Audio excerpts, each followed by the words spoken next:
നമ്മൾ ഇന്ന് പഠിക്കാൻ പോവുക house of quality. House of quality എങ്ങനെ ബിൽഡ് ചെയ്യാം. നമ്മൾ കഴിഞ്ഞ ക്ലാസ്സിൽ എന്താണ് ഹൗസ് ഓഫ് ക്വാളിറ്റി എന്ന് കണ്ടിരുന്നു. QFDയിലെ പല പല ഫേസസുകൾ കണ്ടിരുന്നു. അതിൽ ഫേസ് 1 പ്രോഡക്റ്റിൻ്റെ ഡിസൈനാണ് ഫേസ് 1. ആ പ്രോഡക്റ്റിൻ്റെ ഡിസൈൻ ചെയ്യാൻ വേണ്ടി നമ്മൾ ഹൗസ് ഓഫ് ക്വാളിറ്റി ബിൽഡ് ചെയ്യും. അപ്പോൾ ആ ഹൗസ് ഓഫ് ക്വാളിറ്റിയിൽ ഒരുപാട് ബ്ലോക്കുകളുണ്ട്, നമ്മൾ കണ്ടു. ആ ബ്ലോക്കുകളെല്ലാം ചേർന്ന് വരുന്നതാണ് ഹൗസ് ഓഫ് ക്വാളിറ്റി. നമ്മൾ കണ്ടതാണ് ഈ കാണുന്ന രീതിയിൽ. ഫസ്റ്റ് ബ്ലോക്ക്, സെക്കൻഡ് ബ്ലോക്ക്, അങ്ങനെ ഓരോ ബ്ലോക്കുകളും ചേർന്ന് ബിൽഡ് ചെയ്ത് വരുന്നതാണ് നമ്മുടെ ഹൗസ് ഓഫ് ക്വാളിറ്റി.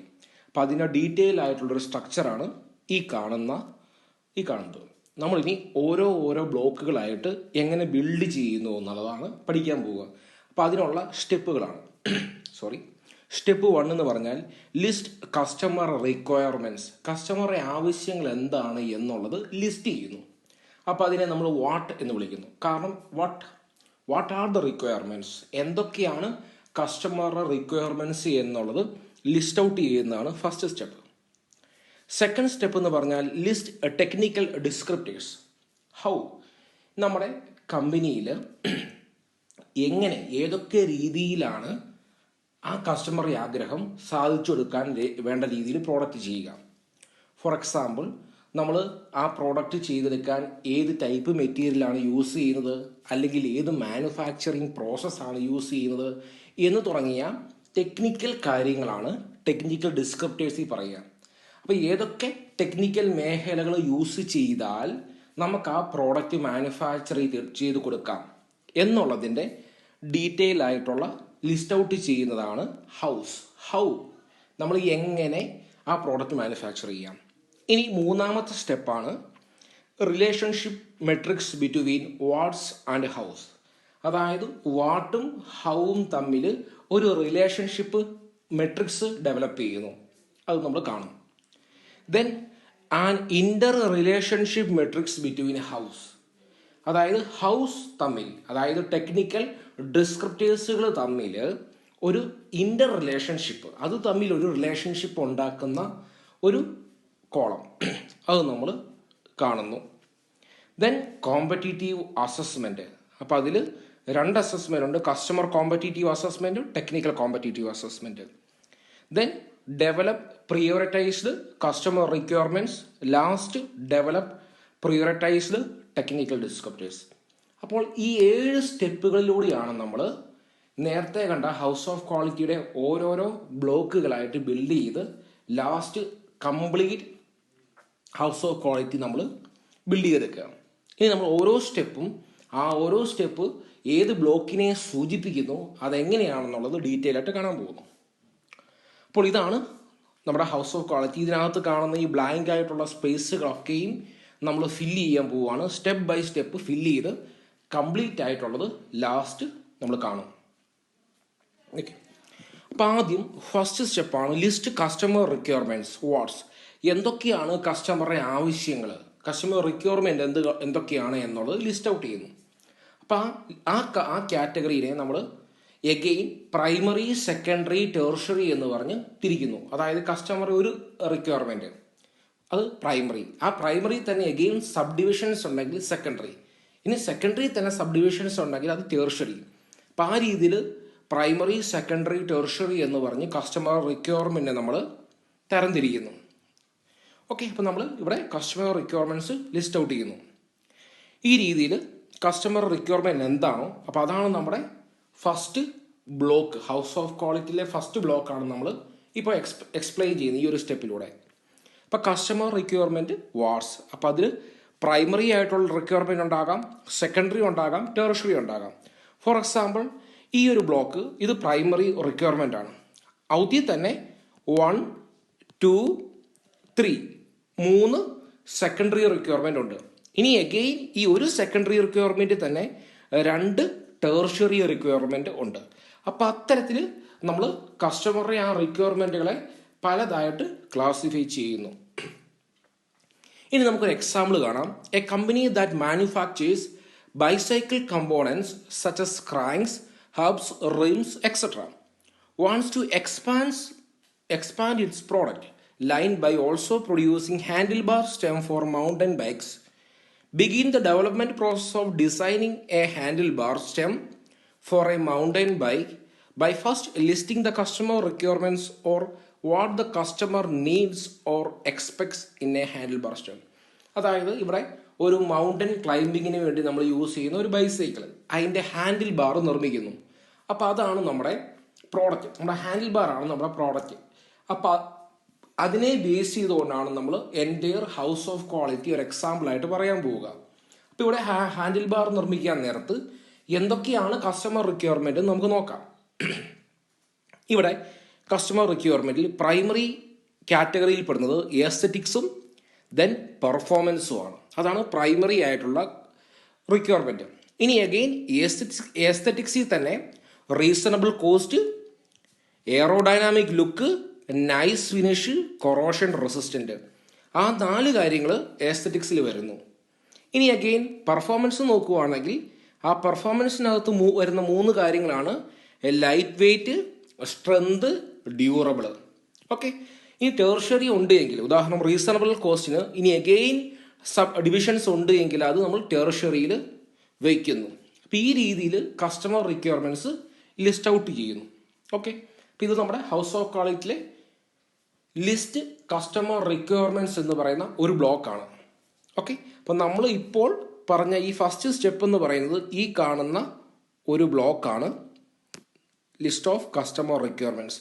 അപ്പോൾ നമ്മൾ അതിൽ പ്രൈമറി ഇവിടെ എഴുതി, അതിനുശേഷം സെക്കൻഡറി ഇവിടെ എഴുതി, ടെർഷറി ഉണ്ട് എങ്കിൽ ടെർഷറി നമുക്ക് എഴുതാം. അപ്പോൾ ഈ കാണുന്നതാണ് നമ്മുടെ കസ്റ്റമർ റിക്വയർമെൻറ്റ്സ് എന്ന് പറയുന്ന ഫസ്റ്റ് ബ്ലോക്ക്. അപ്പോൾ ഫസ്റ്റ് ബ്ലോക്ക് നമ്മൾ പഠിച്ചു. അപ്പോൾ ഹൗസ് ഓഫ് ക്വാളിറ്റിയുടെ ഒരു ബ്ലോക്ക്, ലെഫ്റ്റ് സൈഡിലെ ഒരു ബ്ലോക്ക് നമ്മൾ നിർമ്മിച്ചു കഴിഞ്ഞു. ഇനി സ്റ്റെപ്പ് 2, ലിസ്റ്റ് ടെക്നിക്കൽ ഡിസ്ക്രിപ്റ്റേഴ്സ് എന്ന് പറയുമ്പോൾ നമ്മൾ ടെക്നിക്കൽ സൈഡാണ്, കമ്പനിയുടെ ടെക്നിക്കൽ സൈഡിൽ നിന്ന് നമ്മൾ നോക്കുന്നു. അതായത് ഏത് രീതിയിൽ ആ പ്രോഡക്റ്റ് നിർമ്മിക്കും, അപ്പോൾ പ്രോഡക്റ്റ് നിർമ്മിക്കാൻ നമുക്ക് ഏതൊക്കെ ടെക്നോളജികൾ യൂസ് ചെയ്യണം, ഏതൊക്കെ മെറ്റീരിയൽസ് യൂസ് ചെയ്യണം, അതിനെ ലിസ്റ്റ് ഔട്ട് ചെയ്യലാണ് ടെക്നിക്കൽ ഡിസ്ക്രിപ്റ്റേഴ്സ് ഹൗസ്. നമുക്ക് വായിക്കാം. QFD team should come up with engineering characteristics or technical descriptors that will affect one or more of the customer requirements.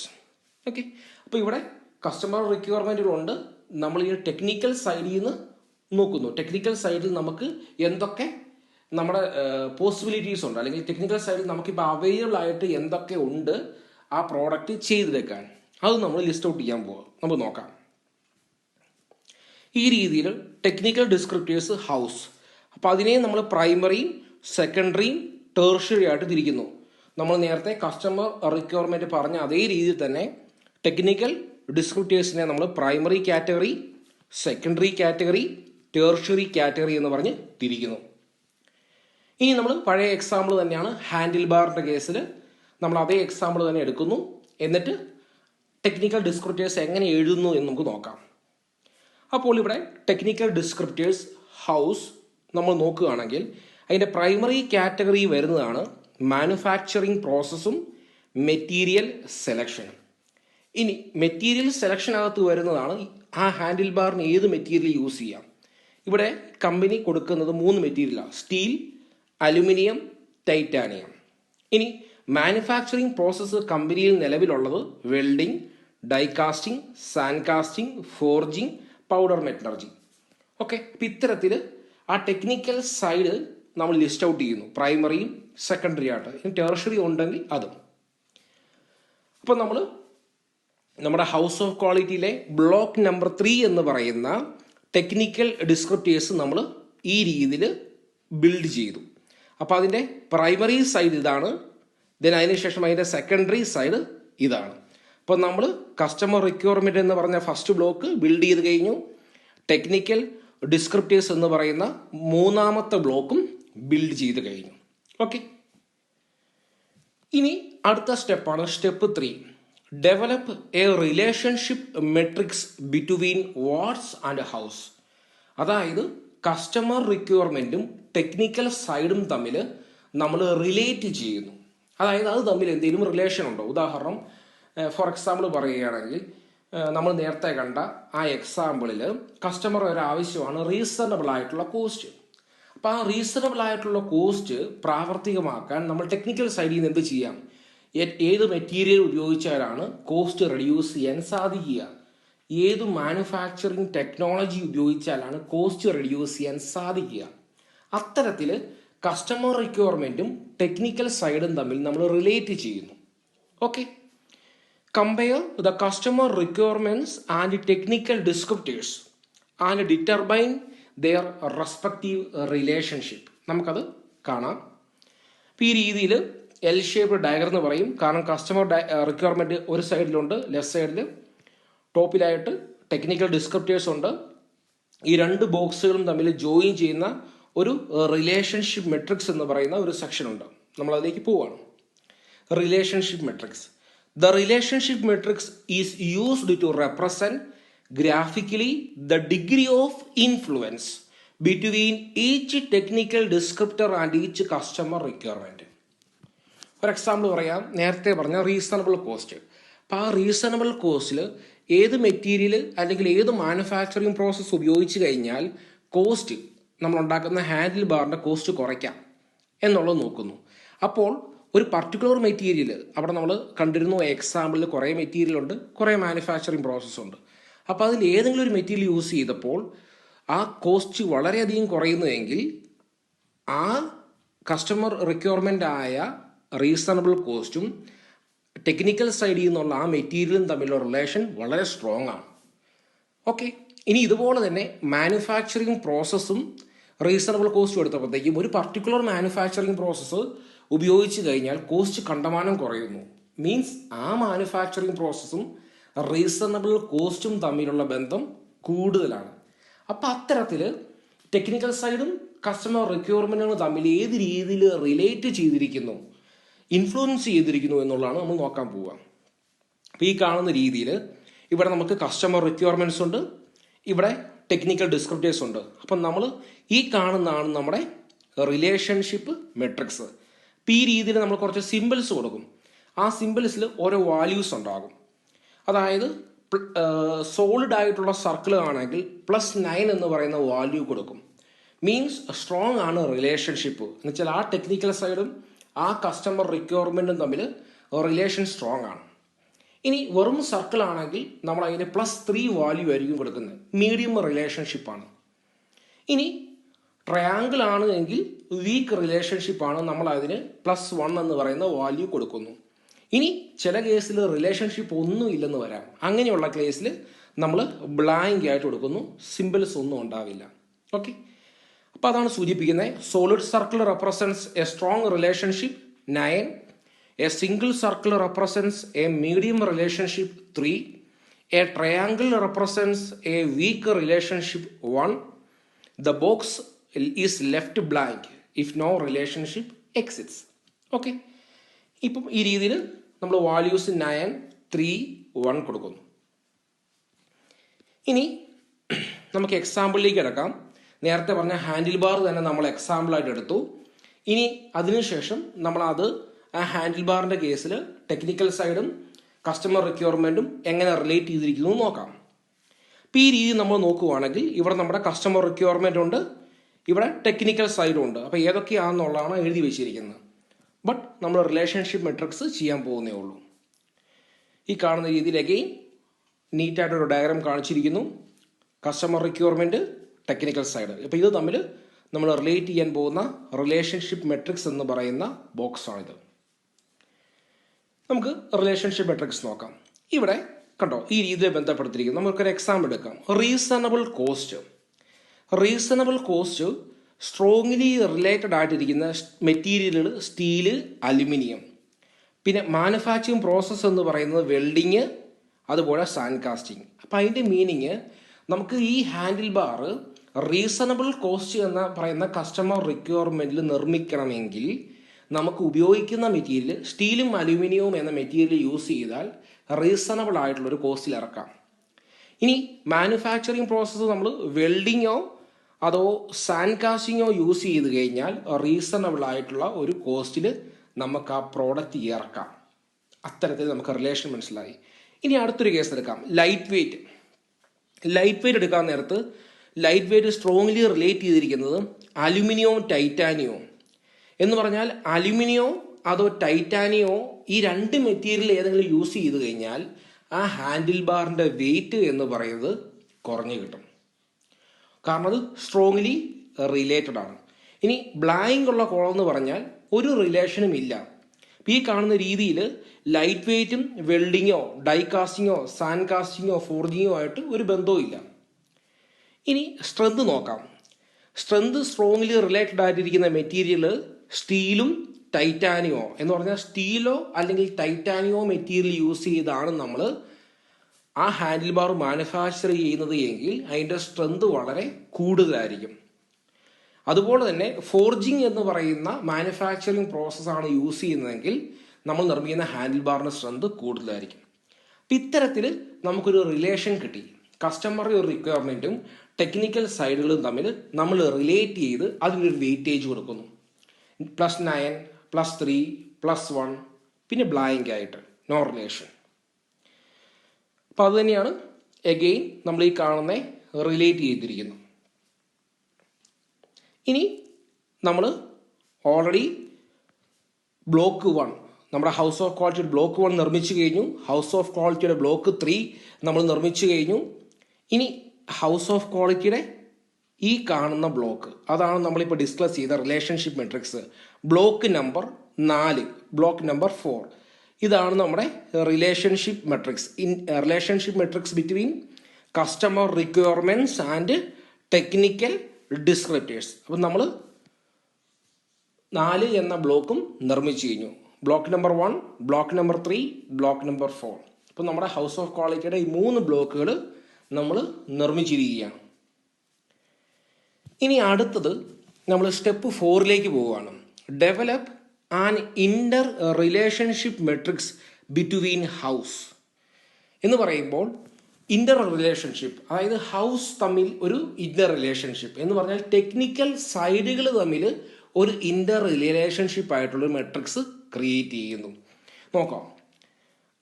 Identify any inter relationship between each of the technical descriptors. നമുക്കിവിടെ primary ആയിട്ട് 2 technical ഡിസ്ക്രിപ്റ്റേഴ്സ് ഉണ്ട്. Example എടുക്കുമ്പോൾ ഏതൊക്കെയാ? ഒന്ന് manufacturing പ്രോസസ്സും ഒന്ന് മെറ്റീരിയലും. അപ്പോൾ ഈ മെറ്റീരിയലും മാനുഫാക്ചറിങ് പ്രോസസ്സുകളും തമ്മിൽ എന്തെങ്കിലും റിലേഷൻ ഉണ്ട് എങ്കിൽ നമ്മൾ അതിനെ ഇൻ്റർ റിലേഷൻഷിപ്പ് മെട്രിക്സ്, അങ്ങനെ മൂലം ഉണ്ടാക്കുന്ന മെട്രിക്സിനെ ഇൻ്റർ റിലേഷൻഷിപ്പ് മെട്രിക്സ് എന്ന് വിളിക്കുന്നു. കാരണം ചില മെറ്റീരിയൽ ചില മാനുഫാക്ചറിങ് പ്രോസസ്സിനായിരിക്കും സ്യൂട്ടബിൾ ആയിരിക്കുക, ചിലത് ഒട്ടും സ്യൂട്ടബിൾ അല്ല. അപ്പം അത്തരത്തിൽ അത് തമ്മിലുള്ള റിലേഷൻ, അതാണ് നമ്മൾ ഇവിടെ ബിൽഡ് ചെയ്യാൻ പോവുക. അപ്പോൾ നമ്മൾ നമ്മുടെ ഹൗസ് ഓഫ് ക്വാളിറ്റിയിൽ ഏറ്റവും മുകളിലായിട്ടൊരു റൂഫ് ഉണ്ട്. ഈ കാണുന്ന രീതിയിൽ ട്രയാങ്കിൾ ഷേപ്പിലുള്ള റൂഫ് ഉണ്ട്. ഈ റൂഫാണ് നമ്മുടെ അടുത്ത ബ്ലോക്ക്, ഇൻ്റർ റിലേഷൻഷിപ്പ് ബിറ്റ്വീൻ ടെക്നിക്കൽ ഡിസ്ക്രിപ്റ്റേഴ്സ്. അപ്പോൾ അവിടെയും നമ്മൾ ഇതുപോലെ സിമ്പിൾസ് യൂസ് ചെയ്യും. ആ റിലേഷൻ കാണിക്കാൻ വേണ്ടി സിമ്പിൾസ് യൂസ് ചെയ്യും. ആ സിമ്പിൾസിൽ സോളിഡ് ആയിട്ടുള്ള സർക്കിൾ ആണ് എങ്കിൽ നമ്മൾ +9 കൊടുക്കും. അതേസമയം വെറും സർക്കിൾ ആണെങ്കിൽ +3 കൊടുക്കും. അതേസമയം ക്രോസ് ആണെങ്കിൽ -3 കൊടുക്കും. അതുപോലെ ആസ്ട്രറ്റിക്സ് അല്ലെങ്കിൽ സ്റ്റാർ ഷേപ്പിലുള്ളതാണ് എങ്കിൽ നമ്മൾ -9 കൊടുക്കും. ഇതാണ് നമ്മൾ സിമ്പിള് കൊടുക്കുക. ഓക്കെ, ഈ കാണുന്നതാണ് നമ്മുടെ റൂഫ്. ഈ റൂഫാണ് നമ്മളിനി ബിൽഡ് ചെയ്യാൻ പോവുക. അപ്പോൾ solid circle represents a strong positive relationship +9. A circle represents a positive relationship +3. And X അല്ലെങ്കിൽ cross mark represents a negative relationship -3. And asterisks represent a strong negative relationship -9. ഇനി നമ്മൾ അഗെയിൻ നമ്മുടെ എക്സാമ്പിളിലേക്ക് പോകുന്നു. ഹാൻഡിൽ ബാർ നിർമ്മിക്കുന്ന അതേ example അതുപയോഗിച്ചുകൊണ്ട് നമ്മൾ എങ്ങനെ ഇൻ്റർ relationship matrix explain ചെയ്യുന്നത് കാണാൻ പോവാം. അപ്പം നമ്മൾ ഏറ്റവും മുകളിലുള്ള ഈ ഒരു ബ്ലോക്കാണ് നമ്മൾ ഇനി ശ്രദ്ധിക്കേണ്ടത്.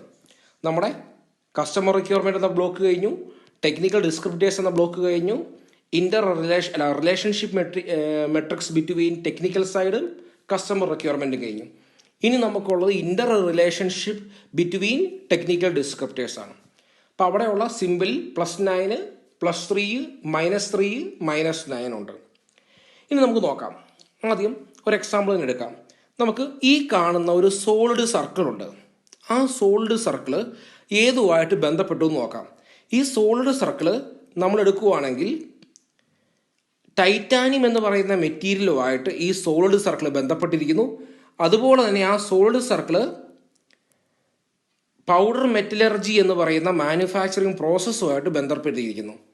അപ്പോൾ സർക്കിൾ സോളിഡ് ആയതുകൊണ്ട് തന്നെ നമുക്ക് ഔത്തിന്ന് പറയാം പൗഡർ മെറ്റലർജിക്ക് ഏറ്റവും സ്യൂട്ടബിൾ ആയിട്ടുള്ള മെറ്റീരിയൽ എന്ന് പറയുന്നത് ടൈറ്റാനിയം ആണ് എന്ന് നമുക്ക് ഔത്തിന്ന് പറയാം. ഇനി നമുക്ക് അതിന് തൊട്ട് മുകളിലുള്ള ഈ ഒരു സർക്കിൾ നോക്കാം, വെറും സർക്കിൾ. അപ്പോൾ അത് നോക്കുമ്പോൾ നമുക്ക് മനസ്സിലായി ആ സർക്കിൾ റെപ്രസെൻ്റ് ചെയ്യുന്ന മെറ്റീരിയൽ എന്ന് പറഞ്ഞാൽ ഈ കാണുന്ന അലുമിനിയം എന്ന് പറയുന്ന മെറ്റീരിയലാണ് ഈ സർക്കിൾ റെപ്രസെൻ്റ് ചെയ്യുക. അതേസമയം മാനുഫാക്ചറിങ് പ്രോസസ്സ് പൗഡർ മെറ്റലർജി. അപ്പം ഈ വെറും സർക്കിൾ റെപ്രസെൻ്റ് ചെയ്യുക അലുമിനിയം എന്ന് പറയുന്ന മെറ്റീരിയൽ കുഴപ്പമില്ല, പോസിറ്റീവാണ്.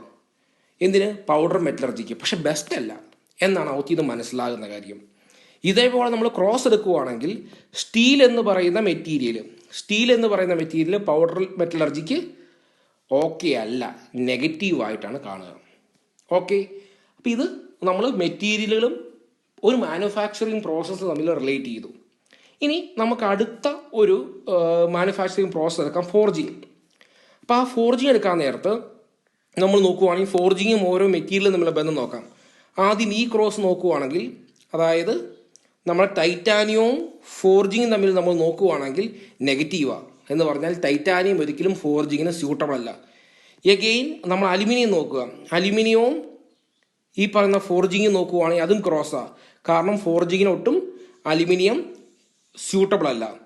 എഗെയിൻ അടുത്ത സ്റ്റീൽ എന്ന് പറയുന്ന മെറ്റീരിയൽ നോക്കുക. സ്റ്റീൽ എന്ന് പറയുന്ന മെറ്റീരിയൽ നോക്കാൻ നേരത്തും സ്റ്റീൽ എന്ന് പറയുന്ന മെറ്റീരിയൽ സ്ട്രോങ്ലി നെഗറ്റീവ്, അതും സ്യൂട്ടബിൾ അല്ല ഫോർജിങ്ങിന് എന്നാണ് നമുക്ക് ഔത്തിന്ന് മനസ്സിലാകുന്നത്. ഓക്കെ, ഇനി അടുത്ത നമുക്ക് സാൻഡ് കാസ്റ്റിംഗ് എടുക്കാം. സാൻഡ് കാസ്റ്റിംഗ് എടുക്കാൻ നേരത്ത് നമുക്ക് ഔത്തിലൊരു സ്റ്റാർ ഉണ്ട്. ആ സ്റ്റാർ എന്ന് പറഞ്ഞാൽ ടൈറ്റാനിയമാണ്. ടൈറ്റാനിയം ഒട്ടും സ്യൂട്ടബിൾ അല്ല സാൻഡ് കാസ്റ്റിങ്ങിന്. ദെൻ എഗെയിൻ നമ്മൾ സാൻഡ് കാസ്റ്റിംഗ് എടുത്തു കഴിഞ്ഞാൽ അടുത്തൊരു സർക്കിളുണ്ട്, പോസിറ്റീവാണ്. ഏതിന്?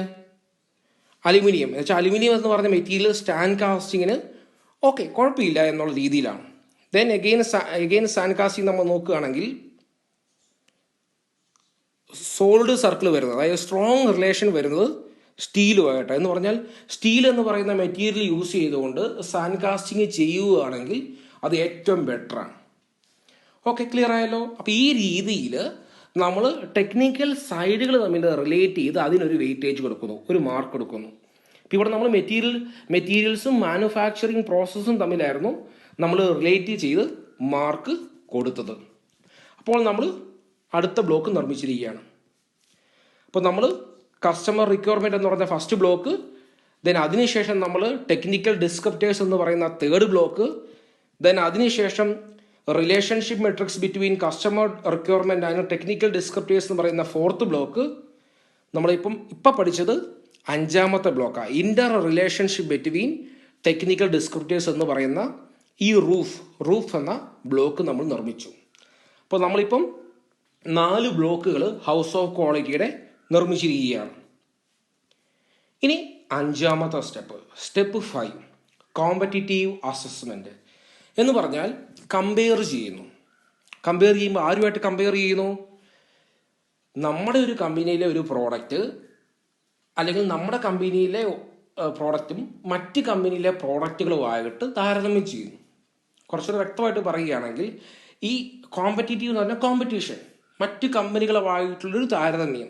അപ്പോൾ ഇത് നമ്മൾ 2 രീതിയിൽ ചെയ്യും, കസ്റ്റമർ അസസ്മെൻറ്റും ടെക്നിക്കൽ അസസ്മെൻറ്റും. കസ്റ്റമർ അസസ്മെൻറ്റ് എന്ന് പറഞ്ഞാൽ കസ്റ്റമറുടെ കുറേ റിക്വയർമെൻറ്റുകൾ നമ്മൾ ലിസ്റ്റ് ഔട്ട് ചെയ്ത് വെച്ചു.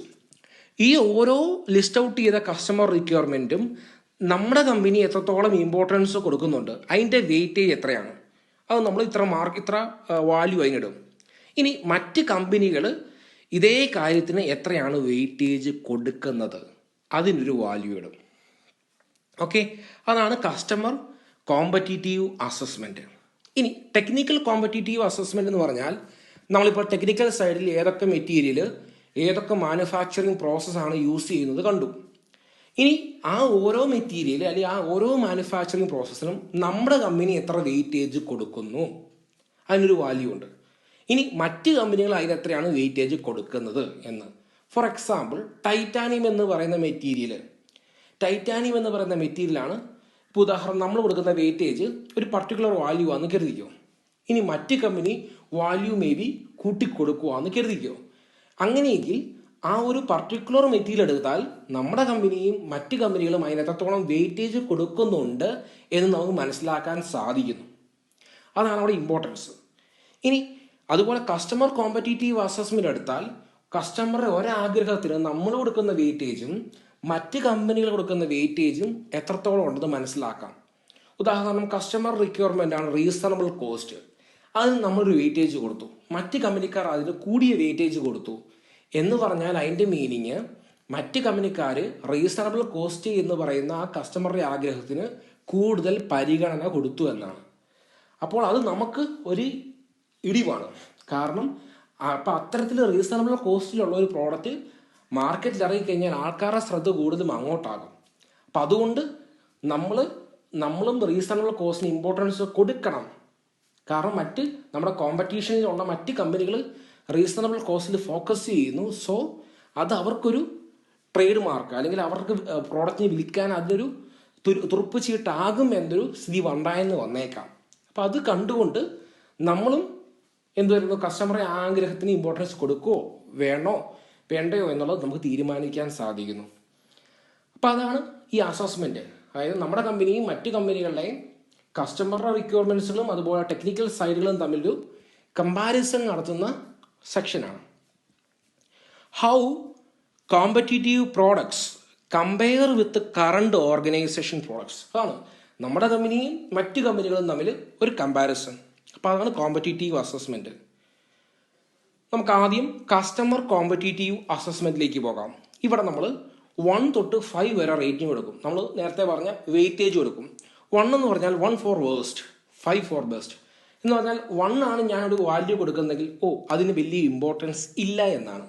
5 എന്ന് പറഞ്ഞാൽ നമ്മൾ ഏറ്റവും ഇമ്പോർട്ടൻസ് കൊടുക്കേണ്ടത് അതിനാണ് എന്നുള്ളതാണ് 5. നമുക്ക് എക്സാമ്പിൾ നോക്കാം. അപ്പം ഈ രീതിയിൽ ഇതൊരു സാമ്പിൾ കാണിച്ചിരിക്കുന്നതാണ്. ഈ രീതിയിൽ നമുക്ക് കസ്റ്റമർ റിക്വയർമെന്റ് അതുപോലെ തന്നെ റിലേഷൻഷിപ്പ് മെട്രിക്സ് ഉണ്ട്. അതിൻ്റെ റൈറ്റ് സൈഡിലായിട്ടാണ് നമുക്ക് ഈ കോളം വരിക, കസ്റ്റമർ കോമ്പറ്റീറ്റീവ് അസസ്മെന്റ്. അതിൽ നമ്മുടെ ഒരു കോളം ഉണ്ടാകും, അതുപോലെ മറ്റൊരു കമ്പനിയായ എയുടെ ഒരു കോളം ഉണ്ടാകും, വേറൊരു കമ്പനിയായ ബിയുടെ ഒരു കോളം ഉണ്ടാകും. നമുക്ക് എക്സാമ്പിളിലേക്ക് പോകാം. നേരത്തെ പറഞ്ഞ ഹാൻഡിൽ ബാർ സ്റ്റെം തന്നെയാണ് നമ്മുടെ എക്സാമ്പിള്.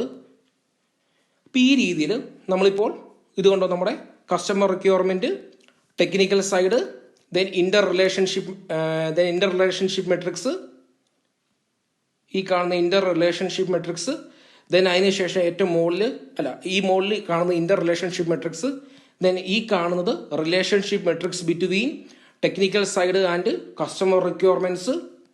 ദെൻ ആ റിലേഷൻഷിപ്പ് മെട്രിക്സിന്റെ റൈറ്റ് സൈഡിലായിട്ട് വരുന്ന കോളംസ്, അതിനെ നമ്മൾ ചേർത്ത് വിളിക്കുന്ന പേരാണ് കസ്റ്റമർ കോമ്പറ്റീറ്റീവ് അസസ്മെന്റ്. അതിലൊരു കോളം അവർ പ്രോഡക്റ്റ്, രണ്ടാമത്തെ കോളം എ എന്ന് പറയുന്ന കമ്പനിയുടെ പ്രോഡക്റ്റ്, മൂന്നാമത്തെ കോളം ബി എന്ന് പറയുന്ന കമ്പനിയുടെ പ്രോഡക്റ്റ്. നമുക്ക് നോക്കാം. നമ്മൾ പറഞ്ഞു 1 തൊട്ട് 5 വരെയാണ് ഇമ്പോർട്ടൻസ് വെക്കുക. ആദ്യം നമ്മുടെ കമ്പനി എടുക്കാം. റീസണബിൾ കോസ്റ്റ് എന്ന് പറയുന്ന കസ്റ്റമറുടെ താല്പര്യത്തിന് നമ്മുടെ കമ്പനി കൊടുത്ത ഇമ്പോർട്ടൻസ് 3 ഉള്ളൂ. മറിച്ച് എ എന്ന് പറയുന്ന കമ്പനി കൊടുത്തത് 4, ബി എന്ന് പറയുന്ന കമ്പനി 2 കൊടുത്തുള്ളൂ. അപ്പം അതിൻ്റെ മീനിങ് എ എന്ന് പറയുന്ന കമ്പനി റീസണബിൾ കോസ്റ്റ് എന്ന കസ്റ്റമറുടെ ആവശ്യത്തിന് നമ്മളുടെ കമ്പനിയേക്കാളും കൂടുതൽ ഇമ്പോർട്ടൻസ് കൊടുത്തു എന്ന് നമുക്ക് അവത്തിൽ നിന്ന് മനസ്സിലായി. ഇനി അടുത്തത് എയറോഡൈനാമിക് ലുക്ക് എടുക്കാം. അതിൽ നമ്മൾ കൊടുത്ത ഇമ്പോർട്ടൻസ് 4, എ എന്ന് പറയുന്ന കമ്പനി കൊടുത്ത ഇമ്പോർട്ടൻസ് 5, ബി എന്ന് പറയുന്ന കമ്പനി കൊടുത്ത ഇമ്പോർട്ടൻസ് 3. ഏറ്റവും മാക്സിമം ഇമ്പോർട്ടൻസ് എന്ന് പറയുന്നതാണ് 5, മിനിമം 1. അപ്പം ഈ രീതിയിൽ അടുത്ത നൈസ് ഫിനിഷ് ആയാലും കൊറോഷൻ റെസിസ്റ്റന്റ് ആയാലും ലൈറ്റ് വെയിറ്റ് ആയാലും നമ്മൾ ഓരോന്നിനും ഓരോ വെയിറ്റേജ് കൊടുക്കുന്നു. ഇത് മൗണ്ടൻ ക്ലൈമ്പിങ്ങിന് യൂസ് ചെയ്യുന്നതായതുകൊണ്ട് തന്നെ വെയിറ്റിന് വളരെ ഇമ്പോർട്ടൻസ് ഉണ്ട്. വെയിറ്റ് കുറവായിരിക്കണം, സ്ട്രെങ്ത് കൂടുതലായിരിക്കണം. അതുകൊണ്ട് തന്നെ ലൈറ്റ് വെയിറ്റിന് നമ്മൾ കൊടുത്ത ഇമ്പോർട്ടൻസ് 3, പക്ഷേ എ എന്ന് പറയുന്ന കമ്പനി കൊടുത്ത ഇമ്പോർട്ടൻസ് 4, ബി കൊടുത്ത 2.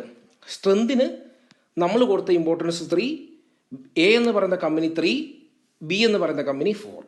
അപ്പോൾ നമുക്കൊരു കാര്യം മനസ്സിലായി, നമ്മുടെ പ്രോഡക്റ്റും എയുടെ പ്രോഡക്റ്റും തമ്മിൽ കമ്പയർ ചെയ്യുവാണെങ്കിൽ റീസണബിൾ കോസ്റ്റിനും ലൈറ്റ് വെയ്റ്റിനും നമ്മുടെ കമ്പനിയേക്കാളും കുറച്ചും കൂടെ ഒരു പടി ഇമ്പോർട്ടൻസ് കൂടുതലാണ് എ എന്ന് പറയുന്ന കമ്പനി കൊടുത്തതെന്ന് നമുക്ക് മനസ്സിലായി. ബട്ട് സ്ട്രെങ്തിന് 2 കമ്പനികളും തുല്യമായി വെയിറ്റേജ് കൊടുത്തു. അപ്പോൾ ഇതൊരു കമ്പാരിസനാണ്. നമ്മൾ കസ്റ്റമർ റിക്വയർമെൻറ്റിന് എത്രത്തോളം ഇമ്പോർട്ടൻസ് ഓരോ കാര്യങ്ങൾക്കും കൊടുക്കുന്നു, ഓരോ കസ്റ്റമർ റിക്വയർമെൻറ്റിനും കൊടുക്കുന്നു, മറ്റ് കമ്പനികൾ കൊടുക്കുന്നു എന്ന് നമുക്ക് ഒരു വിലയിരുത്തൽ, സ്വയം വിലയിരുത്തലിന് വേണ്ടി ഇതൊരു അവസരം ഒന്ന് കമ്പയർ ചെയ്യാൻ സാധിക്കുന്നു.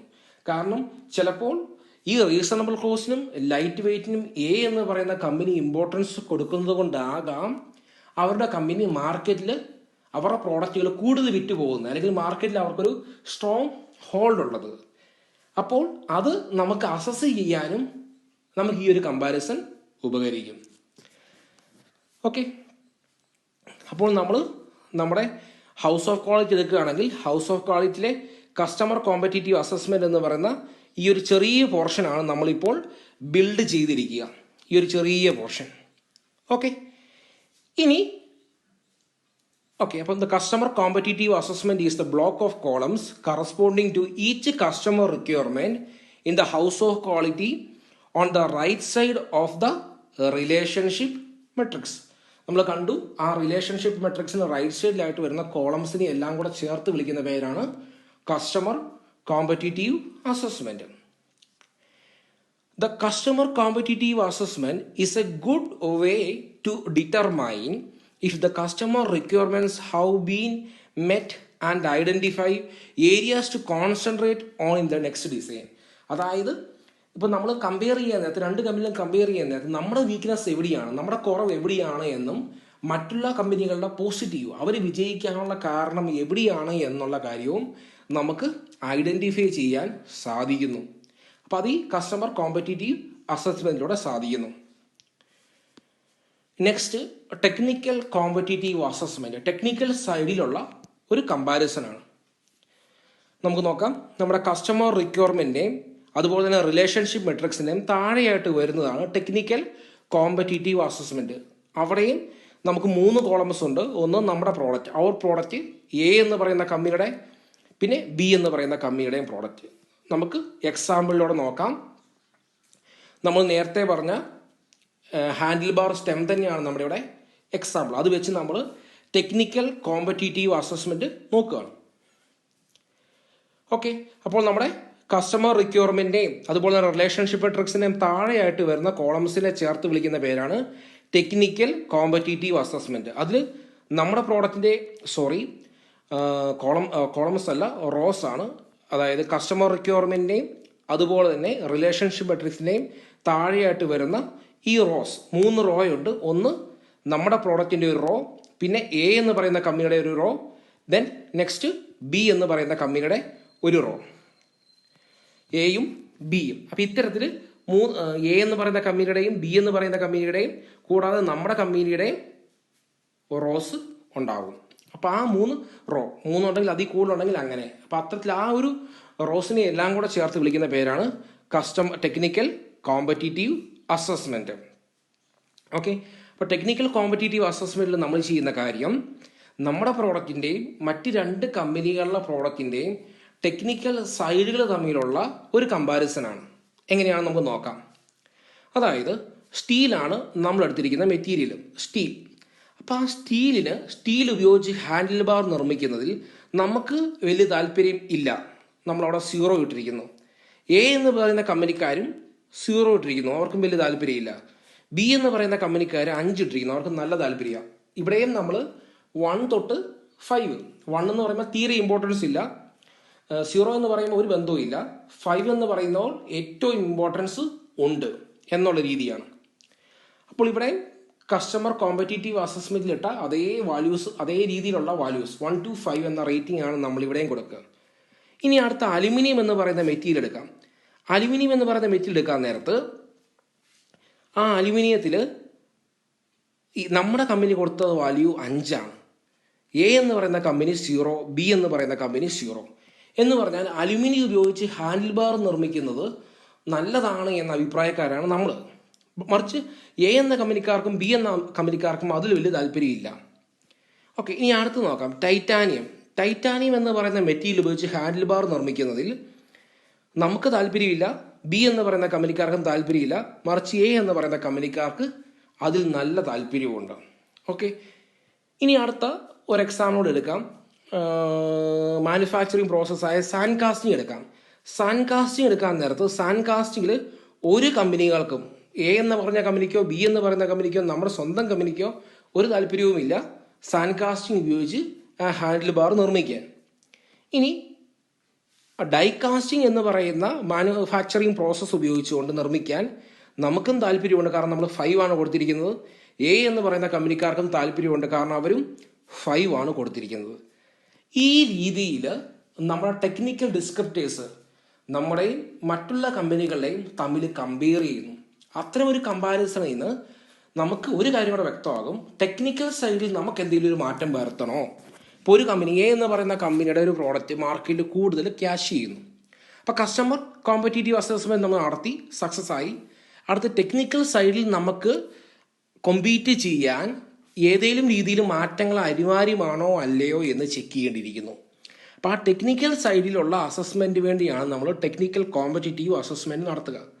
അപ്പോൾ ഈ രീതിയിൽ അത് നടത്തുമ്പോൾ എവിടെയെങ്കിലും മാറ്റങ്ങൾ ആവശ്യമുണ്ടോ എന്നുള്ളത് നമുക്ക് ഇതിൽ നിന്ന് വ്യക്തമാകും. മാത്രമല്ല മറ്റ് കമ്പനികൾ എത്രത്തോളമാണ് ടെക്നിക്കൽ സൈഡിൽ, ഓരോ ടെക്നിക്കൽ സൈഡിൽ, ഇപ്പോൾ മെറ്റീരിയൽ ആയിക്കോട്ടെ, മെറ്റീരിയൽ മാനുഫാക്ചറിങ് പ്രോസസ്സ് ആയിക്കോട്ടെ, അങ്ങനെ അതിന് എത്രത്തോളം ഇമ്പോർട്ടൻസ് ആണ് ഓരോന്നും കമ്പനിക്കാർ കൊടുത്തിരിക്കുന്നത് എന്നുള്ളത് നമ്മുടെ കമ്പനിയായിട്ടൊന്ന് കമ്പയർ ചെയ്യാൻ സാധിക്കുന്നു.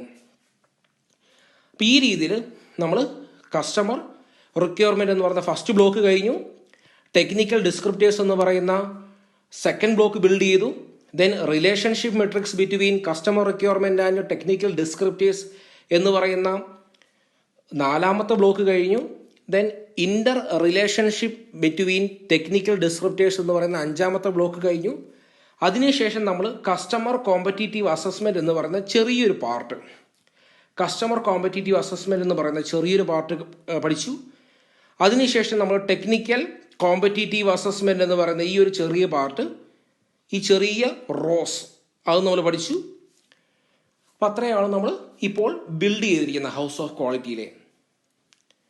ഇനി നേരത്തെ പറഞ്ഞ കസ്റ്റമർ കോമ്പറ്റീറ്റീവ് അസസ്മെൻറ്റിൽ എഗെയിൻ 1 തൊട്ട് 5 വരെ റേറ്റിംഗ് കൊടുക്കുന്നു. 1 ഫോർ വേസ്റ്റ്, 5 ഫോർ ബെസ്റ്റ്. ഇനി the technical competitive assessment is often useful in uncovering gaps in engineering judgment. അതാണ് നമ്മുടെ കമ്പനിയുടെ ടെക്നിക്കൽ സൈഡും മറ്റു കമ്പനികളുടെ ടെക്നിക്കൽ സൈഡും തമ്മിൽ കമ്പയർ ചെയ്യുമ്പോൾ ഏതെങ്കിലും രീതിയിൽ എഞ്ചിനീയറിംഗ് സൈഡിൽ നോക്കുമ്പോൾ നമ്മൾ എവിടെയെങ്കിലും നമുക്ക് എന്തെങ്കിലും ഗ്യാപ്പ് ഉണ്ടോ, അല്ലെങ്കിൽ നമുക്ക് മാറ്റങ്ങൾ വരുത്തേണ്ടതുണ്ടോ എന്നുള്ളത് മനസ്സിലാക്കാൻ നമുക്കിത് സാധിക്കുന്നു. ഇനി അടുത്ത സ്റ്റെപ്പിലേക്ക് നമ്മൾ പോവുകയാണ്. Step 6, develop prioritized customer requirements. അടുത്ത ബ്ലോക്കാണ് ഹൗസ് ഓഫ് ക്വാളിറ്റിയിലെ അടുത്ത ബ്ലോക്കാണ് പ്രിയോറിറ്റൈസ്ഡ് കസ്റ്റമർ റിക്വയർമെൻറ്റ്സ്. അതായത് നമ്മൾ ഈ കാണുന്ന പ്രിയോറിറ്റൈസ്ഡ് കസ്റ്റമർ റിക്വയർമെൻറ്റ്സ് എന്ന് പറയുന്ന ഏറ്റവും റൈറ്റ് സൈഡിലായിട്ട്, നമ്മുടെ ഹൗസ് ഓഫ് ക്വാളിറ്റി ഏറ്റവും റൈറ്റ് സൈഡിലായിട്ടുള്ള ബ്ലോക്ക് നമ്പർ 2 എന്ന് വിളിക്കുന്നതാണ് പ്രിയോറിറ്റൈസ്ഡ് കസ്റ്റമർ റിക്വയർമെൻറ്റ്സ്. ആ പ്രിയോറിറ്റൈസ്ഡ് കസ്റ്റമർ റിക്വയർമെൻറ്റ്സിനകത്ത് ഒരുപാട് കോളങ്ങൾ ചേരുന്നതാണ് ആ പ്രിയോറിറ്റൈസ്ഡ് കസ്റ്റമർ റിക്വയർമെൻറ്റ്. ഏതൊക്കെ കോളം ഉണ്ട്? Importance to customer, target value, scale up factor, sales point, then absolute weight. ഈ ഇത്രയും കോളങ്ങൾ ചേരുന്ന ആ ഒരു ഫുൾ പോർഷനെയാണ് നമ്മൾ prioritised customer requirements block number 2 എന്ന് വിളിക്കുന്നത്. അപ്പോൾ ആ ബ്ലോക്ക് നമ്പർ 2 ആണ് നമ്മളിനി ബിൽഡ് ചെയ്യാൻ പോവുക, പ്രിയോറിറ്റൈസ്ഡ് കസ്റ്റമർ റിക്വയർമെൻറ്റ്സ്. അപ്പോൾ അതിനകത്ത് ഏതൊക്കെ കോളം ഉണ്ട്? Importance to customer, target value, scale up factor, sales point and absolute weight. ഇത്രയും റോസ് ഉണ്ട്, ഇത്രയും കോളംസ് ഉണ്ട്. ഈ കോളംസ് ചേരുന്നതാണ് നമ്മുടെ പ്രിയോറിറ്റൈസ്ഡ് കസ്റ്റമർ റിക്വയർമെൻറ്റ്സ്. നമുക്ക് വായിക്കാം. The prioritized customer requirements make up a block of columns corresponding to each customer requirement in the house of quality. On the right side of the customer competitive assessment. അതായത് നമ്മൾ already കണ്ടു customer competitive assessment എന്ന് പറയുന്ന block of columns. അതിൻ്റെ right സൈഡിലായിട്ട് വരുന്ന കുറേ columns, block of കോളംസിനെ ചേർത്ത് വിളിക്കുന്ന പേരാണ് പ്രിയോറിറ്റൈസ്ഡ് കസ്റ്റമർ റിക്വയർമെൻറ്റ്സ്. അപ്പം നമ്മൾ നോക്കുമ്പോൾ ഈ കാണുന്ന കസ്റ്റമർ കോമ്പറ്റീറ്റീവ് അസസ്മെന്റ് എന്ന് പറയുന്ന കോളംസിൻ്റെ റൈറ്റ് സൈഡിലായിട്ട് വരുന്ന കോളംസ്, അതിൽ importance to customer, target value, scale up factor, sales point, absolute weight, ഇത്രയും കോളംസിനെ ചേർത്ത് വിളിക്കുന്ന പേരാണ് പ്രിയോറിറ്റൈസ്ഡ് കസ്റ്റമർ റിക്വയർമെൻറ്റ്സ്. ഇനി നമ്മൾ എഗെയിൻ എക്സാമ്പിളിലൂടെയാണ് ഈ കാണുന്ന കോളംസ് എല്ലാം, പ്രിയോറിറ്റൈസ്ഡ് കസ്റ്റമർ റിക്വയർമെൻറ്റ്സിലെ ബ്ലോക്ക് ഓഫ് കോളംസ് എല്ലാം നമ്മൾ എക്സ്പ്ലെയിൻ ചെയ്യാൻ പോകുന്നത് ഈ ഒരു എക്സാമ്പിളിലൂടെയാണ്. ഓക്കെ, ആദ്യ എക്സാമ്പിൾ എഗെയിൻ നമ്മുടെ ഹാൻഡിൽ ബാർ തന്നെയാണ്.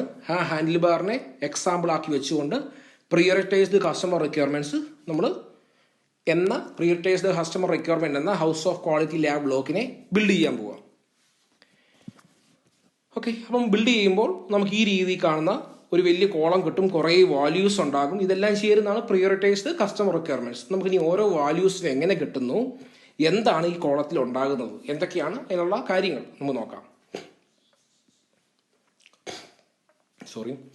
First importance to customer. First കോളമാണ് ഇമ്പോർട്ടൻസ് ടു കസ്റ്റമർ എന്ന് പറഞ്ഞാൽ ഇത്രയുള്ള കാര്യം, കസ്റ്റമറുടെ ഒരു റിക്വയർമെന്റ് ഉണ്ട്. അതായത് നമ്മൾ കണ്ടു കസ്റ്റമർ റിക്വയർമെന്റ്സിൽ ഓരോന്നുണ്ട്. അതിൽ ഒരു റിക്വയർമെന്റ് എത്രത്തോളം ഇമ്പോർട്ടൻസ് കമ്പനി കൊടുക്കണം, അല്ലെങ്കിൽ എത്ര ഇമ്പോർട്ടൻസ് ഉണ്ട് ആ ഒരു റിക്വയർമെന്റ്, കസ്റ്റമർ ആ ഒരു ആഗ്രഹത്തിന് എത്രത്തോളം ഇമ്പോർട്ടൻസ് ഉണ്ട് എന്നുള്ളതാണ്. അപ്പം അതിന് നമ്മൾ റേറ്റിംഗ് കൊടുക്കും. 1 തൊട്ട് 10 വരെ എടുക്കും. 1 എന്ന് പറഞ്ഞാൽ ലീസ്റ്റ് ഇമ്പോർട്ടൻ്റ്, വലിയ ഇമ്പോർട്ടൻ്റ് ഉള്ള കാര്യമല്ല കസ്റ്റമറെ ആ ഒരു റിക്വയർമെൻറ്റ്. 10 എന്ന് പറഞ്ഞാൽ വെരി ഇമ്പോർട്ടൻ്റ്, കസ്റ്റമറെ ആ ഒരു റിക്വയർമെൻറ്റിന് വളരെ വളരെ ഇമ്പോർട്ടൻസ് ഉണ്ട് എന്നുള്ളതാണ് 10 എന്ന് പറയുന്ന ആ ഒരു വാല്യൂ കൊണ്ട് സൂചിപ്പിക്കുക. In other words, the more important is the customer requirement, the higher is the rating. അപ്പോൾ കസ്റ്റമർ റിക്വയർമെൻറ്റ് അതിൻ്റെ ഇമ്പോർട്ടൻസ് കൂടും തോറും റേറ്റിംഗ് കൂടുന്നു. നമുക്ക് നോക്കാം എക്സാമ്പിളിലൂടെ. ഇപ്പോൾ ഈ എക്സാമ്പിളിൽ ഈ ഒരു കോളമാണ് ഇമ്പോർട്ടൻസ് ടു കസ്റ്റമർ. നമ്മൾ അതിൽ നോക്കുകയാണെങ്കിൽ ഏറ്റവും കൂടിയ വാല്യൂ 8. അത് റീസണബിൾ കോസ്റ്റ് എന്ന് പറയുന്ന കസ്റ്റമറെ ആ ഒരു റിക്വയർമെൻറ്റാണ് എന്ന് പറയുമ്പോൾ കസ്റ്റമറെ ആ ആഗ്രഹമായ റീസണബിൾ കോസ്റ്റ്, അപ്പോൾ അതിന് നമ്മൾ ഏറ്റവും കൂടുതൽ ഇമ്പോർട്ടൻസ് കൊടുക്കണം. അതുകൊണ്ടാണ് നമ്മൾ ഇമ്പോർട്ടൻസ് ടു കസ്റ്റമറിൽ 8 എന്ന് പറയുന്ന വാല്യൂ അവിടെ കൊടുത്തത്. ഇനി അത് കഴിഞ്ഞ് വരുന്ന ഏറ്റവും കൂടിയ വാല്യൂ 7. അതായത് ഇമ്പോർട്ടൻസ് ടു കസ്റ്റമറുടെ അടുത്ത് ഏറ്റവും വലിയ വാല്യൂ 7. അപ്പോൾ ഈ 7 എന്ന് പറയുന്നത് കറസ്പോണ്ടിങ് ടു ലൈറ്റ് വെയിറ്റ് ആണ്. എന്ന് പറഞ്ഞാൽ ഇതൊരു മൗണ്ടൻ ക്ലൈംബിങ്ങിന് ഉപയോഗിക്കുന്ന ബൈസൈക്കിളാണ്, അതുകൊണ്ട് തന്നെ അത് ലൈറ്റ് വെയിറ്റ് ആയിരിക്കണം. അപ്പോൾ ലൈറ്റ് വെയിറ്റിനാണ് അടുത്ത നമ്മൾ ഏറ്റവും കൂടുതൽ ഇമ്പോർട്ടൻസ് കൊടുക്കുക. ഈ രീതിയിൽ ബാക്കി ഓരോ parameter, strength, durable, nice finish, corrosion resistant, ഇങ്ങനെ ബാക്കിയുള്ള പാരാമീറ്റേഴ്സിനൊക്കെ എത്രത്തോളം ഇമ്പോർട്ടൻസ് ഉണ്ട് അതിന് കറസ്പോണ്ടിങ് ആയിട്ട് 1 to 10 എത്ര വെയിറ്റേജ് വരാം, അതാണ് ഈ ഒരു കോളം സൂചിപ്പിക്കുക. ഇനി അടുത്ത കോളമാണ് ടാർഗറ്റ് വാല്യൂ. ടാർഗറ്റ് വാല്യൂവിൽ നമ്മളിവിടെ ഒരു വെയിറ്റേജ് കൊടുക്കും. 1 തൊട്ട് 5 വരെയാണ്. 1 for worst and 5 for best. നമുക്ക് കാണാം ഈ കാണുന്ന കോളമാണ് ടാർഗറ്റ് വാല്യൂ. അപ്പോൾ അതിനും എഗെയിൻ 1 തൊട്ട് 5 വരെ ഒരു വാല്യൂസ് ഉണ്ട്. ഈ വാല്യൂസ് എന്ന് പറഞ്ഞാൽ നമുക്ക് അതിൻ്റെ ഡെഫിനേഷൻ ആദ്യം വായിക്കാം. This column is where the QFD team decides whether they want to keep their product unchanged, improve the product or make the product better than the competition. കുറച്ചുകൂടെ വ്യക്തമാകാൻ വേണ്ടി നമുക്ക് എക്സാമ്പിളിലേക്ക് എടുക്കാം. ആ എക്സാമ്പിൾ ലൈറ്റ് വെയിറ്റ് എടുക്കാം. Light weight എന്ന് പറയുന്ന എക്സാമ്പിളിൽ നമ്മൾ ആദ്യം കസ്റ്റമർ കോമ്പറ്റീറ്റീവ് അസസ്മെൻറ്റിൽ നമ്മൾ കൊടുത്ത റേറ്റിംഗ് 3 ലൈറ്റ് വെയിറ്റിന് നമ്മൾ കൊടുത്ത ആ റേറ്റിംഗ് വാല്യൂ 3 കസ്റ്റമർ കോമ്പറ്റീറ്റീവ് അസസ്മെൻറ്റിൽ. പക്ഷേ എ എന്ന് പറയുന്ന കമ്പനിക്കാർ കൊടുത്തത് 4 എന്നുവെച്ചാൽ ലൈറ്റ് വെയിറ്റിന് ഇമ്പോർട്ടൻസ് കൂടുതൽ കൊടുത്തു. അപ്പോൾ അതുമൂലം അവരുടെ പ്രോഡക്റ്റ് കൂടുതൽ മാർക്കറ്റിൽ ക്യാച്ച് ചെയ്യാൻ സാധ്യതയുണ്ട് എന്ന് മനസ്സിലാക്കി നമ്മൾ എന്ത് ചെയ്യുന്നു, നമ്മൾ പിന്നീട് ഡിസൈൻ ചെയ്യാൻ നേരത്ത് നമ്മൾ ലൈറ്റ് വെയ്റ്റിന് 4 എന്ന് പറയുന്ന വാല്യൂ കൊടുത്തു, എന്ന് വെച്ചാൽ ഇമ്പോർട്ടൻസ് കൂടി കൊടുത്തു. നേരത്തെ ഉള്ള ഇത് കസ്റ്റമർ കോമ്പറ്റീറ്റീവ് അസസ്മെന്റിൽ നമ്മൾ കൊടുത്തത് 3 ആയിരുന്നു. 3 എന്ന് പറയുന്ന വെയിറ്റേജാണ് കൊടുത്തത്. അപ്പം അതിനെ കൂട്ടി ടാർഗറ്റ് വാല്യൂവിൽ നമ്മൾ 4 ആക്കി. 4 അതിൻ്റെ മീനിങ് എന്താണ്? അതായത് ലൈറ്റ് വെയ്റ്റിന് നമുക്ക് ഇമ്പോർട്ടൻസ് കൊടുക്കണം എന്നൊരു അവബോധം ഉണ്ടായി. അതുകൊണ്ടാണ് നമ്മൾ 4 എന്ന് പറയുന്ന കുറച്ചുകൂടെ വെയിറ്റേജ് കൂട്ടിയത്. അപ്പം അതാണ് ഈ ഡെഫിനേഷനിൽ പറയുന്നത്.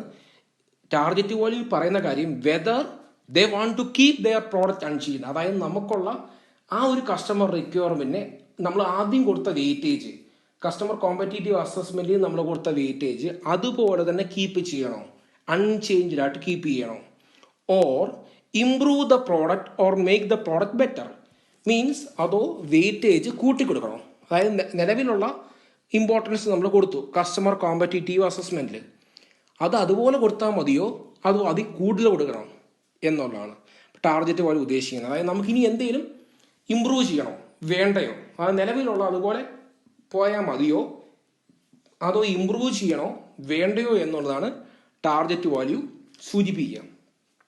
Example, light weight has a product rating of 3. Light weight 3 എന്ന് പറയുന്ന പ്രോഡക്റ്റ് റേറ്റിംഗേ ഉള്ളൂ. QFD team wishes to improve their product. The target value could be assigned a value of 4. കണ്ടോ, അവിടെ ഇമ്പോർട്ടൻ്റ് ആയിട്ടുള്ള ടേം ഓർക്കേണ്ടത് wishes to improve their product. അപ്പം നമ്മുടെ product നിലവിലുള്ളതിനെ improve ചെയ്യണമെന്ന് മനസ്സിലാക്കി അതിൻ്റെ ബേസിലാണ് നമ്മൾ ടാർഗറ്റ് വാല്യൂ കൂട്ടിക്കൊടുക്കുക. അപ്പോൾ ടാർഗറ്റ് വാല്യൂ എന്ന് പറഞ്ഞാൽ ഇതാണ്, നമുക്കിനി കൂടുതൽ അച്ചീവ് ചെയ്യണോ വേണ്ടയോ, നിലവിലുള്ളത് അങ്ങനെ പോയാൽ മതിയോ അതോ ഇംപ്രൂവ് ചെയ്യണോ വേണ്ടയോ എന്നുള്ളതാണ് ടാർഗറ്റ് വാല്യൂ ഉദ്ദേശിക്കുക. അപ്പോൾ എഗെയിൻ നമ്മൾ ടാർഗറ്റ് വാല്യൂ എന്ന് പറയുന്ന ഒരു കോളം ഡിസ്കസ് ചെയ്തു. ഇനി അടുത്ത കോളമാണ് scale up factor. Scale up factor, it is the ratio of the target value to the product rating given in the customer competitive assessment. നമുക്ക് നോക്കാം. സ്കെയിലപ്പ് ഫാക്ടർ എന്ന് പറഞ്ഞാൽ ടാർഗറ്റ് വാല്യൂ എന്താണോ അതേ divide by customer competitive assessment നമ്മൾ കൊടുത്ത value എന്താണോ അത് തമ്മിലുള്ള റേഷ്യോ, അതിനെയാണ് സ്കെയിലപ്പ് ഫാക്ടർ എന്ന് വിളിക്കുക. നമുക്ക് നോക്കാം. ഈ കാണുന്നതാണ് സ്കെയിലപ്പ് ഫാക്ടർ എന്ന് പറയുന്ന കോളം. ഈ കാണുന്ന കോളം, ഈ കോളത്തിലെ ഈ വാല്യൂസ് ഒക്കെ നമുക്ക് എങ്ങനെ കിട്ടുന്നതെന്ന് ചോദിച്ചാൽ, ഒരു പർട്ടിക്കുലർ കസ്റ്റമർ റിക്വയർമെന്റ് എടുക്കുന്നു. For example reasonable cost. ആ റീസണബിൾ കോസ്റ്റിലെ ടാർഗറ്റ് വാല്യൂ എന്ന് പറഞ്ഞാൽ അത് 4 ആണ്. എഗെയിൻ നമ്മൾ കസ്റ്റമർ കോമ്പറ്റീറ്റീവ് അസസ്മെന്റിൽ നമ്മൾ നമ്മുടെ പ്രോഡക്റ്റിന് റീസണബിൾ കോസ്റ്റിന് കൊടുത്ത ഒരു റേറ്റിംഗ് 3 ആണ്. എന്ന് പറഞ്ഞാൽ സ്കെയിലപ്പ് ഫാക്ടറിലേക്ക് വരാൻ നേരത്ത് സ്കെയിലപ്പ് ഫാക്ടർ എന്ന് പറഞ്ഞാൽ target value divide by customer competitive അസസ്മെന്റിൽ കൊടുത്ത വാല്യൂ എന്ന് പറഞ്ഞ് 4 ഡിവൈഡ് ബൈ 3. അതാണ് നമുക്ക് കിട്ടിയ സ്കെയിലപ്പ് ഫാക്ടർ 1.3 എന്ന് പറയുന്ന സ്കെയിലപ്പ് ഫാക്ടർ. ക്ലിയർ ആയാലും. അപ്പോൾ സ്കെയിലപ്പ് ഫാക്ടർ എന്ന് പറഞ്ഞാൽ target value divide by customer competitive assessment. Okay, അപ്പോൾ സ്കെയിലപ്പ് ഫാക്ടർ അതാണ് ratio of the target value to the customer competitive assessment. അപ്പം ഇവിടെ ലൈറ്റ് വെയ്റ്റിന്റെ കേസിൽ പറയുകയാണെങ്കിൽ ലൈറ്റ് വെയ്റ്റിന് കൊടുത്ത പ്രോഡക്റ്റ് റേറ്റിംഗ് 3 ആയിരുന്നു, ടാർഗറ്റ് വാല്യൂ 4 ആക്കി. അപ്പോൾ സ്കെയിലപ്പ് ഫാക്ടർ എന്ന് പറഞ്ഞാൽ 1.3 ആയി. എന്ന് പറഞ്ഞാൽ ലൈറ്റ് വെയ്റ്റിന് നമ്മൾ ആദ്യം കൊടുത്ത റേറ്റിംഗ് 3 ആയിരുന്നു. എഗെയിൻ നമ്മൾ ഇംപ്രൂവ് ചെയ്യണമെന്ന് തോന്നി, അപ്പോൾ ടാർഗറ്റ് വാല്യൂ നമ്മൾ 4 ആക്കി. അപ്പോൾ 4 ഡിവൈഡ് ബൈ 3 ആണ് 1.3. അപ്പോൾ ഈ സ്കെയിലപ്പ് ഫാക്ടർ ഉദ്ദേശിക്കുന്ന കാര്യം ഇതാണ്. സ്കെയിലപ്പ് ഫാക്ടർ കൂടുക എന്ന മീനിങ് ടാർഗറ്റ് വാല്യൂ കൂടുന്നു. ടാർഗറ്റ് വാല്യൂ കൂടുക മീൻസ് നമ്മൾ ആദ്യം നമ്മുടെ കസ്റ്റമർ കോമ്പറ്റീറ്റീവ് അസസ്മെന്റിൽ നമ്മൾ സെറ്റ് ചെയ്ത് വെച്ച റേറ്റിംഗ് വാല്യൂ കുറവായിരുന്നു എന്നാണ് അതിൻ്റെ മീനിങ്. ഇപ്പോൾ ടാർഗറ്റ് വാല്യൂ കൂടുക മീൻസ് നമ്മൾ എഗെയിൻ ഇനിയും ഇംപ്രൂവ് ചെയ്യണം. കസ്റ്റമറുടെ ഒരു റിക്വയർമെന്റ് നമ്മൾ കൂടുതൽ ഇമ്പോർട്ടൻസ് കൊടുത്തതുകൊണ്ട് കൂടുതൽ ഇംപ്രൂവ് ചെയ്യണമെന്നാണ് അതിൻ്റെ മീനിങ്. അതേസമയം അതേസമയം സ്കെയിലപ്പ് ഫാക്ടർ 1 ആണെന്ന് കരുതുക. എന്ന് പറഞ്ഞാൽ ടാർഗറ്റ് വാല്യൂവും അതുപോലെ തന്നെ കസ്റ്റമർ കോമ്പറ്റീറ്റീവ് അസസ്മെന്റിൽ നമ്മൾ കൊടുത്ത വാല്യൂവും സെയിം ആണ്. അതുകൊണ്ടാണ് 1 കിട്ടിയത്. അതിൻ്റെ മീനിങ് എന്നാ, നമ്മുടെ കസ്റ്റമറുടെ ഒരു ആഗ്രഹത്തിന് നമ്മൾ ആദ്യമുള്ള അതേ പരിഗണന തന്നെയാണ് ഇപ്പോഴും കൊടുത്തത്, മാറ്റമൊന്നുമില്ല. ഇനി സ്കെയിൽ അപ്പ് ഫാക്ടർ കൂടുകയാണെങ്കിൽ അതിൻ്റെ മീനിങ് കസ്റ്റമർ ആദ്യത്തെ ആഗ്രഹം, അതായത് നമ്മൾ കസ്റ്റമറുടെ ഒരു ആഗ്രഹത്തിന് നമ്മൾ ആദ്യം കൊടുത്ത ഇമ്പോർട്ടൻസ്, അതാണ് കസ്റ്റമർ കോമ്പറ്റീറ്റീവ് അസസ്മെൻറ്റിൽ നമ്മൾ കൊടുത്ത റേറ്റിംഗ്, അത് നമ്മൾ മാറ്റി എന്ന് പറഞ്ഞാൽ അതിന് കൂടുതൽ ഇമ്പോർട്ടൻസ് കൊടുത്തു എന്നുള്ളതാണ് സ്കെയിൽ അപ്പ് ഫാക്ടർ കൂടുന്നത് കൊണ്ട് കാണിക്കുക. മീൻസ് നമ്മൾ അത്രത്തോളം കസ്റ്റമറെ ആ ഒരു ആഗ്രഹം സാധിക്കാൻ ഇമ്പ്രൂവ് ചെയ്യണം, കൂടുതൽ ഇമ്പ്രൂവ് ചെയ്യണം, അല്ലെങ്കിൽ ആ ഒരു റിക്വയർമെൻറ്റിന് വേണ്ടി കൂടുതൽ വർക്ക് ചെയ്യണം എന്നാണ് അത് കാണിക്കുക. അപ്പം അത് തന്നെയാണ് എഴുതിയിരിക്കുന്നത്. The higher the number more effort is needed. The higher the number the more effort is needed. Again നമ്മൾ ഓൾറെഡി കണ്ടു സ്കെയിൽ അപ്പ് ഫാക്ടർ എന്താണ് എന്നുള്ളതും സ്കെയിൽ അപ്പ് ഫാക്ടറിൻ്റെ കോളവും അതിൻ്റെ വാല്യൂസുമാണ് നമ്മൾ കണ്ടത്. ഇനി അടുത്ത കോളമാണ് കസ്റ്റമർ കോമ്പറ്റീറ്റീവ് അസസ്മെൻറ്റിലെ സെയിൽസ് പോയിന്റ്. സെയിൽസ് പോയിന്റ് ഉദ്ദേശിക്കുന്നത് എന്താണെന്ന് നമുക്ക് വായിക്കാം.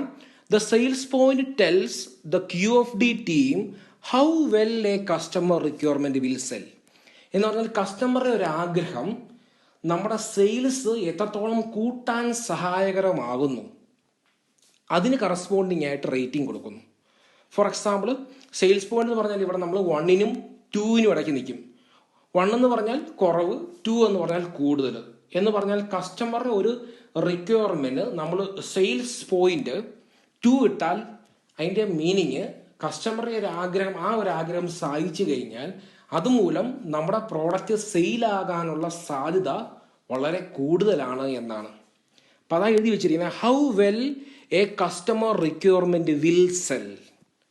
ഓക്കെ, അപ്പം നമ്മൾ സെയിൽസ് പോയിന്റ് എടുക്കാൻ നേരത്തെ അവിടെ നമുക്ക് ഇതുപോലെ കാണും. കസ്റ്റമറുടെ ഓരോ റിക്വയർമെന്റും അതിന് കറസ്പോണ്ടിങ് ആയിട്ട് അത് അതുമൂലം ആ റിക്വയർമെന്റ് സാധിച്ചാൽ അതുമൂലം ആ പ്രോഡക്റ്റ് സെല്ലാകാനുള്ള സാധ്യത എത്രത്തോളം ഉണ്ട് എന്നുള്ളതാണ്. നമുക്കതിൽ തന്നെ ഒരു എക്സാമ്പിൾ നോക്കാം. ഏറ്റവും കൂടുതൽ വാല്യൂ കിടക്കുന്ന വാല്യൂ 2 ആണ്. അത് ഏതിനായിരുന്നു? ലൈറ്റ് വെയിറ്റ് എന്ന് പറഞ്ഞാൽ ലൈറ്റ് വെയിറ്റ് എന്ന് പറയുന്ന ആ ഒരു കാര്യം നമ്മൾ സ്വീകരിച്ച് കഴിഞ്ഞാൽ, അല്ലെങ്കിൽ നമ്മുടെ പ്രോഡക്റ്റ് ലൈറ്റ് വെയിറ്റ് ആയി കഴിഞ്ഞാൽ അത് നമ്മുടെ പ്രോഡക്റ്റ് സെയിലാകാൻ, അതിൻ്റെ സെയിൽസ് കൂടാൻ സാധ്യത കൂടുതലാണ്. അപ്പം കസ്റ്റമറുടെ ആ ഒരു ആഗ്രഹം നമ്മൾ നമ്മുടെ പ്രോഡക്റ്റിൽ ഇംപ്ലിമെൻറ്റ് ചെയ്യുവാണെങ്കിൽ നമ്മുടെ പ്രോഡക്റ്റ് കൂടുതൽ സെയിലാകും. ഓക്കെ, അടുത്ത് വരുന്ന 1.5 വരുന്ന രണ്ടെണ്ണം ഉണ്ട്. ഒന്ന് റീസണബിൾ കോസ്റ്റും എയറോഡൈനാമിക് ലുക്കും. അപ്പോൾ റീസണബിൾ കോസ്റ്റും എയറോഡൈനാമിക് ലുക്കും എന്ന് പറയുന്ന രണ്ട് കാര്യങ്ങൾ നമ്മൾ എടുക്കുകയാണ് എങ്കിൽ അതും സെയിൽസ് കൂട്ടാൻ കാരണക്കാരായി മാറുന്നു എന്നുള്ളതാണ് നമുക്ക് ഔദ്യിൽ നിന്ന് മനസ്സിലാകുന്ന കാര്യം.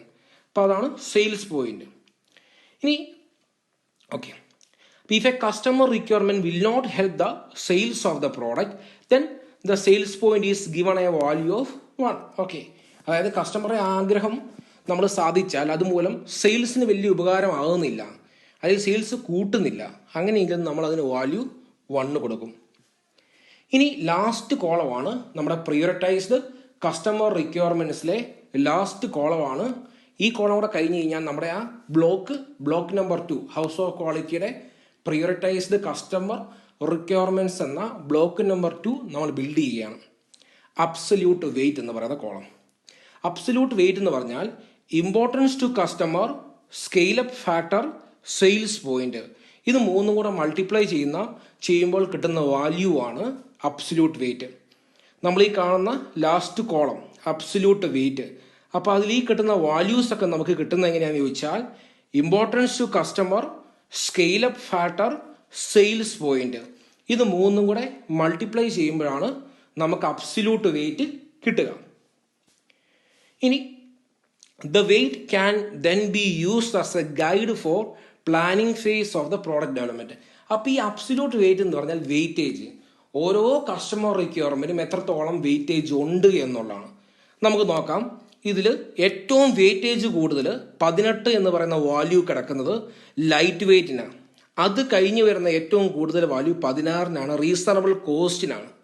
എന്ന് പറഞ്ഞാൽ വെയിറ്റേജ് കൂടുതൽ, അബ്സല്യൂട്ട് വെയിറ്റേജ് വളരെ കൂടുതൽ ലൈറ്റ് വെയിറ്റിനും ദെൻ അടുത്തത് വരുന്ന റീസണബിൾ കോസ്റ്റിനുമാണ്. അപ്പം നമ്മൾ കസ്റ്റമർ ഈ രണ്ട് ആഗ്രഹങ്ങൾ, ലൈറ്റ് വെയിറ്റ്, റീസണബിൾ കോസ്റ്റ്, ഇതിന് വളരെ ഇമ്പോർട്ടൻസ് കൊടുക്കണമെന്നാണ് നമുക്ക് ഔത്തിൽ നിന്ന് അൾട്ടിമേറ്റ് ആയിട്ട് മനസ്സിലാകുന്ന കാര്യം.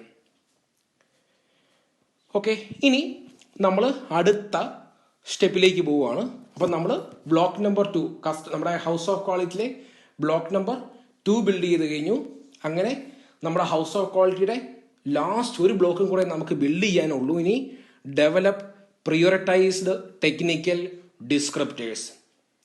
Develop prioritized technical descriptors. ഈ കാണുന്ന രീതിയിൽ കസ്റ്റമർ റിക്വയർമെൻറ്റ് എന്ന് പറഞ്ഞ ബ്ലോക്ക് നമ്മൾ കംപ്ലീറ്റ് ആക്കി. ടെക്നിക്കൽ ഡിസ്ക്രിപ്റ്റേഴ്സ് എന്ന് പറയുന്ന ബ്ലോക്ക് കംപ്ലീറ്റ് ആക്കി. Relationship matrix between customer requirement and technical descriptors നമ്മൾ ബ്ലോക്ക് ബിൽഡ് ചെയ്തു. Then inter relationship between technical descriptors എന്ന് പറയുന്ന ബ്ലോക്ക് നമ്മൾ ഫില്ല് ചെയ്തു, അത് ബിൽഡ് ചെയ്തെടുത്തു. ദെൻ അതിനുശേഷം നമ്മൾ കസ്റ്റമർ കോമ്പറ്റീറ്റീവ് അസസ്മെൻറ്റും ടെക്നിക്കൽ കോമ്പറ്റീറ്റീവ് അസസ്മെൻറ്റും എന്ന് പറയുന്ന ബ്ലോക്കുകൾ ബിൽഡ് ചെയ്തു. ദെൻ പ്രിയോറിറ്റൈസ്ഡ് കസ്റ്റമർ റിക്വയർമെൻറ്റ്സ് എന്ന് പറയുന്ന ബ്ലോക്ക് ബിൽഡ് ചെയ്തു. ഇനി ലാസ്റ്റ് ബ്ലോക്കാണ് നമ്മുടെ പ്രിയോറിറ്റൈസ്ഡ് ടെക്നിക്കൽ ഡിസ്ക്രിപ്റ്റേഴ്സ്. അതായത് നമ്മുടെ ഹൗസ് ഓഫ് ക്വാളിറ്റിയിൽ ഏറ്റവും അടി കിടക്കുന്ന ബ്ലോക്കാണ് പ്രിയോറിറ്റൈസ്ഡ് ടെക്നിക്കൽ ഡിസ്ക്രിപ്റ്റേഴ്സ്. അപ്പോൾ അതിൽ നമുക്ക് കുറച്ച് റോസ് ഉണ്ട്. ഏതൊക്കെയാണ് റോസ് എന്ന് ചോദിച്ചാൽ degree of technical difficulty, target value, absolute weight, relative weight. അപ്പോൾ ഇത്രയും റോസ് അടങ്ങുന്നതാണ് നമ്മുടെ പ്രിയോറിറ്റൈസ്ഡ് ടെക്നിക്കൽ ഡിസ്ക്രിപ്റ്റേഴ്സ് എന്ന് പറയുന്ന ബ്ലോക്ക്. അപ്പോൾ അതിൽ degree of technical difficulty, target value, absolute weight, relative weight. അപ്പോൾ ഈ ഓരോ റോസും എന്താണ് എന്നുള്ളത് നമുക്ക് നോക്കാം. അപ്പോൾ അതിന് അഗെയിൻ നമ്മൾ എക്സാമ്പിൾ എടുക്കുന്നത് നമ്മുടെ ഹാൻഡിൽ ബാർ ആണ്. അത് ഉപയോഗിച്ചുകൊണ്ട് നമുക്ക് ഈ ലാസ്റ്റ് ബ്ലോക്ക് എങ്ങനെ ബിൽഡ് ചെയ്യുന്നു എന്ന് നമുക്ക് നോക്കാം. ഓക്കെ, അപ്പോൾ ഡിഗ്രി ഓഫ് ടെക്നിക്കൽ ഡിഫിക്കൽറ്റി കുറേ വാല്യൂസ് ഉണ്ട്, ടാർഗറ്റ് വാല്യൂ കുറേ വാല്യൂസ് ഉണ്ട്, absolute weight, again relative weight. നമുക്ക് നോക്കാം ആദ്യം. അപ്പോൾ ആദ്യം degree of difficulty. Degree of difficulty എന്ന് പറഞ്ഞാൽ the degree of difficulty is determined by rating each technical descriptor from 1 least difficult to 10 very difficult. എന്ന് പറഞ്ഞാൽ നമുക്ക് ടെക്നിക്കൽ ഡിസ്ക്രിപ്റ്റേഴ്സ് ഉണ്ട്. അപ്പോൾ അതിൽ മെറ്റീരിയൽ എക്സാമ്പിൾ എടുക്കുകയാണെങ്കിൽ മെറ്റീരിയൽസ് ഉണ്ട്, മാനുഫാക്ചറിങ് പ്രോസസ്സ് ഉണ്ട്. അപ്പോൾ അതിൽ 1 സൂചിപ്പിക്കുക ലീസ്റ്റ് ഡിഫിക്കൽട്ടാണ്, 10 സൂചിപ്പിക്കുക വെരി ഡിഫിക്കൽട്ടാണ്. ഫോർ എക്സാമ്പിൾ ഒരു മാനുഫാക്ചറിങ് പ്രോസസ്സ് എടുത്തു. ആ മാനുഫാക്ചറിങ് പ്രോസസ്സിൽ നമ്മൾ 10 കൊടുത്താൽ ആ മാനുഫാക്ചറിങ് പ്രോസസ്സ് അത് ഉപയോഗിക്കാൻ വളരെ ഡിഫിക്കൽട്ടാണ് എന്നാണ് അതിൻ്റെ മീനിങ്. ഇനി ഒരു മെറ്റീരിയലിന് നമ്മുടെ എക്സാമ്പിൾ എടുക്കുകയാണെങ്കിൽ ഒരു മെറ്റീരിയലിന് ഞാൻ 10 എന്ന് പറയുന്ന റേറ്റിംഗ് കൊടുക്കുന്നു. അപ്പോൾ അതിൻ്റെ മീനിങ് ആ മെറ്റീരിയൽ ഉപയോഗിച്ചുകൊണ്ട് നമുക്ക് ഹാൻഡിൽ ബാർ ചെയ്തെടുക്കാൻ വളരെ ഡിഫിക്കൽട്ടാണ് ടെക്നിക്കൽ സൈഡിൽ നിന്ന് നോക്കുമ്പം എന്നുള്ളതാണ്. അപ്പം ആ ടെക്നിക്കൽ സൈഡിലെ ഡിഫിക്കൽറ്റിയാണ് നമ്മൾ വാല്യൂസ് ഉപയോഗിച്ച് റെപ്രസെൻറ്റ് ചെയ്യുക. അതിൽ 1 എന്ന് പറയുന്ന ലീസ്റ്റ് ഡിഫിക്കൽട്ടും 10 എന്ന് പറയുന്നത് വെരി ഡിഫിക്കൽട്ടുമാണ്. നമുക്ക് എഗെയിൻ നമ്മൾ ആ ഡിഗ്രി ഓഫ് ടെക്നിക്കൽ ഡിഫിക്കൽട്ടി നോക്കുകയാണെങ്കിൽ നമുക്ക് ഏറ്റവും കൂടിയ വാല്യൂ കിടക്കുന്ന 9. മാനുഫാക്ചറിങ് പ്രോസസ്സിൽ ആ 9 എന്ന വാല്യൂ കിടക്കുന്നത് പൗഡർ മെറ്റലർജിയാണ്. എന്ന് പറഞ്ഞാൽ പൗഡർ മെറ്റലർജി എന്ന് പറയുന്ന ആ ഒരു ടെക്നോളജി യൂസ് ചെയ്യാൻ ഭയങ്കര ബുദ്ധിമുട്ടാണ്. ഇനി മെറ്റീരിയൽ സൈഡിൽ നോക്കുകയാണെങ്കിൽ ഏറ്റവും കൂടിയ വാല്യൂ ഡിഫിക്കൽറ്റി കൂടുതൽ ടൈറ്റാനിയത്തിനാണ്. എന്ന് പറഞ്ഞാൽ ടെക്നിക്കൽ ഡിഫിക്കൽറ്റി വളരെ കൂടുതൽ ടൈറ്റാനിയമാണ്. അതുകൊണ്ട് ടൈറ്റാനിയം എന്ന മെറ്റീരിയൽ ഉപയോഗിച്ചുകൊണ്ട് പൗഡർ മെറ്റലർജി എന്ന് പറയുന്ന പ്രോസസ്സ് ഉപയോഗിച്ചാലും നമുക്ക് ഡിഫിക്കൽറ്റി വളരെ കൂടുതലാണ്. ഇനി ഡിഫിക്കൽറ്റി വളരെ കുറഞ്ഞ കേസ് 1 ആണ്. അത് ഏതാ? സ്റ്റീൽ എന്ന് പറയുന്ന മെറ്റീരിയൽ യൂസ് ചെയ്താൽ വലിയ ഡിഫിക്കൽറ്റി ഇല്ല. ഇനി നമ്മൾ മാനുഫാക്ചറിങ് പ്രോസസ്സ് എടുക്കുകയാണെങ്കിൽ അതിൽ ഏറ്റവും കുറവ് സാൻഡ് കാസ്റ്റിംഗ് ആണ്. എന്ന് പറഞ്ഞാൽ സാൻഡ് കാസ്റ്റിംഗ് എന്ന് പറയുന്ന മാനുഫാക്ചറിങ് പ്രോസസ്സ് ഉപയോഗിക്കുമ്പോഴും വലിയ ഡിഫിക്കൽറ്റി ഇല്ല എന്ന് നമുക്ക് ഔത്തിൽ നിന്ന് കിട്ടുന്നു. അപ്പോൾ അതാണ് ഡിഗ്രി ഓഫ് ടെക്നിക്കൽ ഡിഫിക്കൽറ്റി. അപ്പോൾ അതിനകത്ത് ഇവർ എക്സാമ്പിൾ പറഞ്ഞിരിക്കുന്നത് ഡൈ കാസ്റ്റിങ്ങിൻ്റെ കേസ് എടുത്തു. ഡൈ കാസ്റ്റിങ്ങിൽ 7 ആണ്, അതേസമയം സാൻഡ് കാസ്റ്റിങ്ങിന് 3 ആണ്. അപ്പോൾ അതുകൊണ്ട് തന്നെ ഏത് മാനുഫാക്ചറിങ് പ്രോസസ്സ് എടുക്കുന്നതാണ് നമുക്ക് ഡിഫിക്കൽറ്റി കുറവ് ഡിഫിക്കൽറ്റി കൂടുതൽ എന്നുള്ള കാര്യങ്ങൾ ഔത്തിൽ നിന്ന് വ്യക്തമാകും. അതുപോലെ തന്നെ ഏത് മെറ്റീരിയലാണ് നമുക്ക് സ്യൂട്ടബിൾ എന്നുള്ള കാര്യത്തിലും ഔത്തിൽ നിന്ന് വ്യക്തമാകുന്നു. ഇനി ടാർഗറ്റ് വാല്യൂ എഗെയിൻ നമ്മൾ പ്രിയോറിറ്റൈസ്ഡ് കസ്റ്റമർ റിക്വയർമെൻസി പറഞ്ഞ അതേ രീതിയിലുള്ള ടാർഗറ്റ് വാല്യൂ ആണ്. അഗെയിൻ 1 തൊട്ട് 5 വരെയുണ്ട്.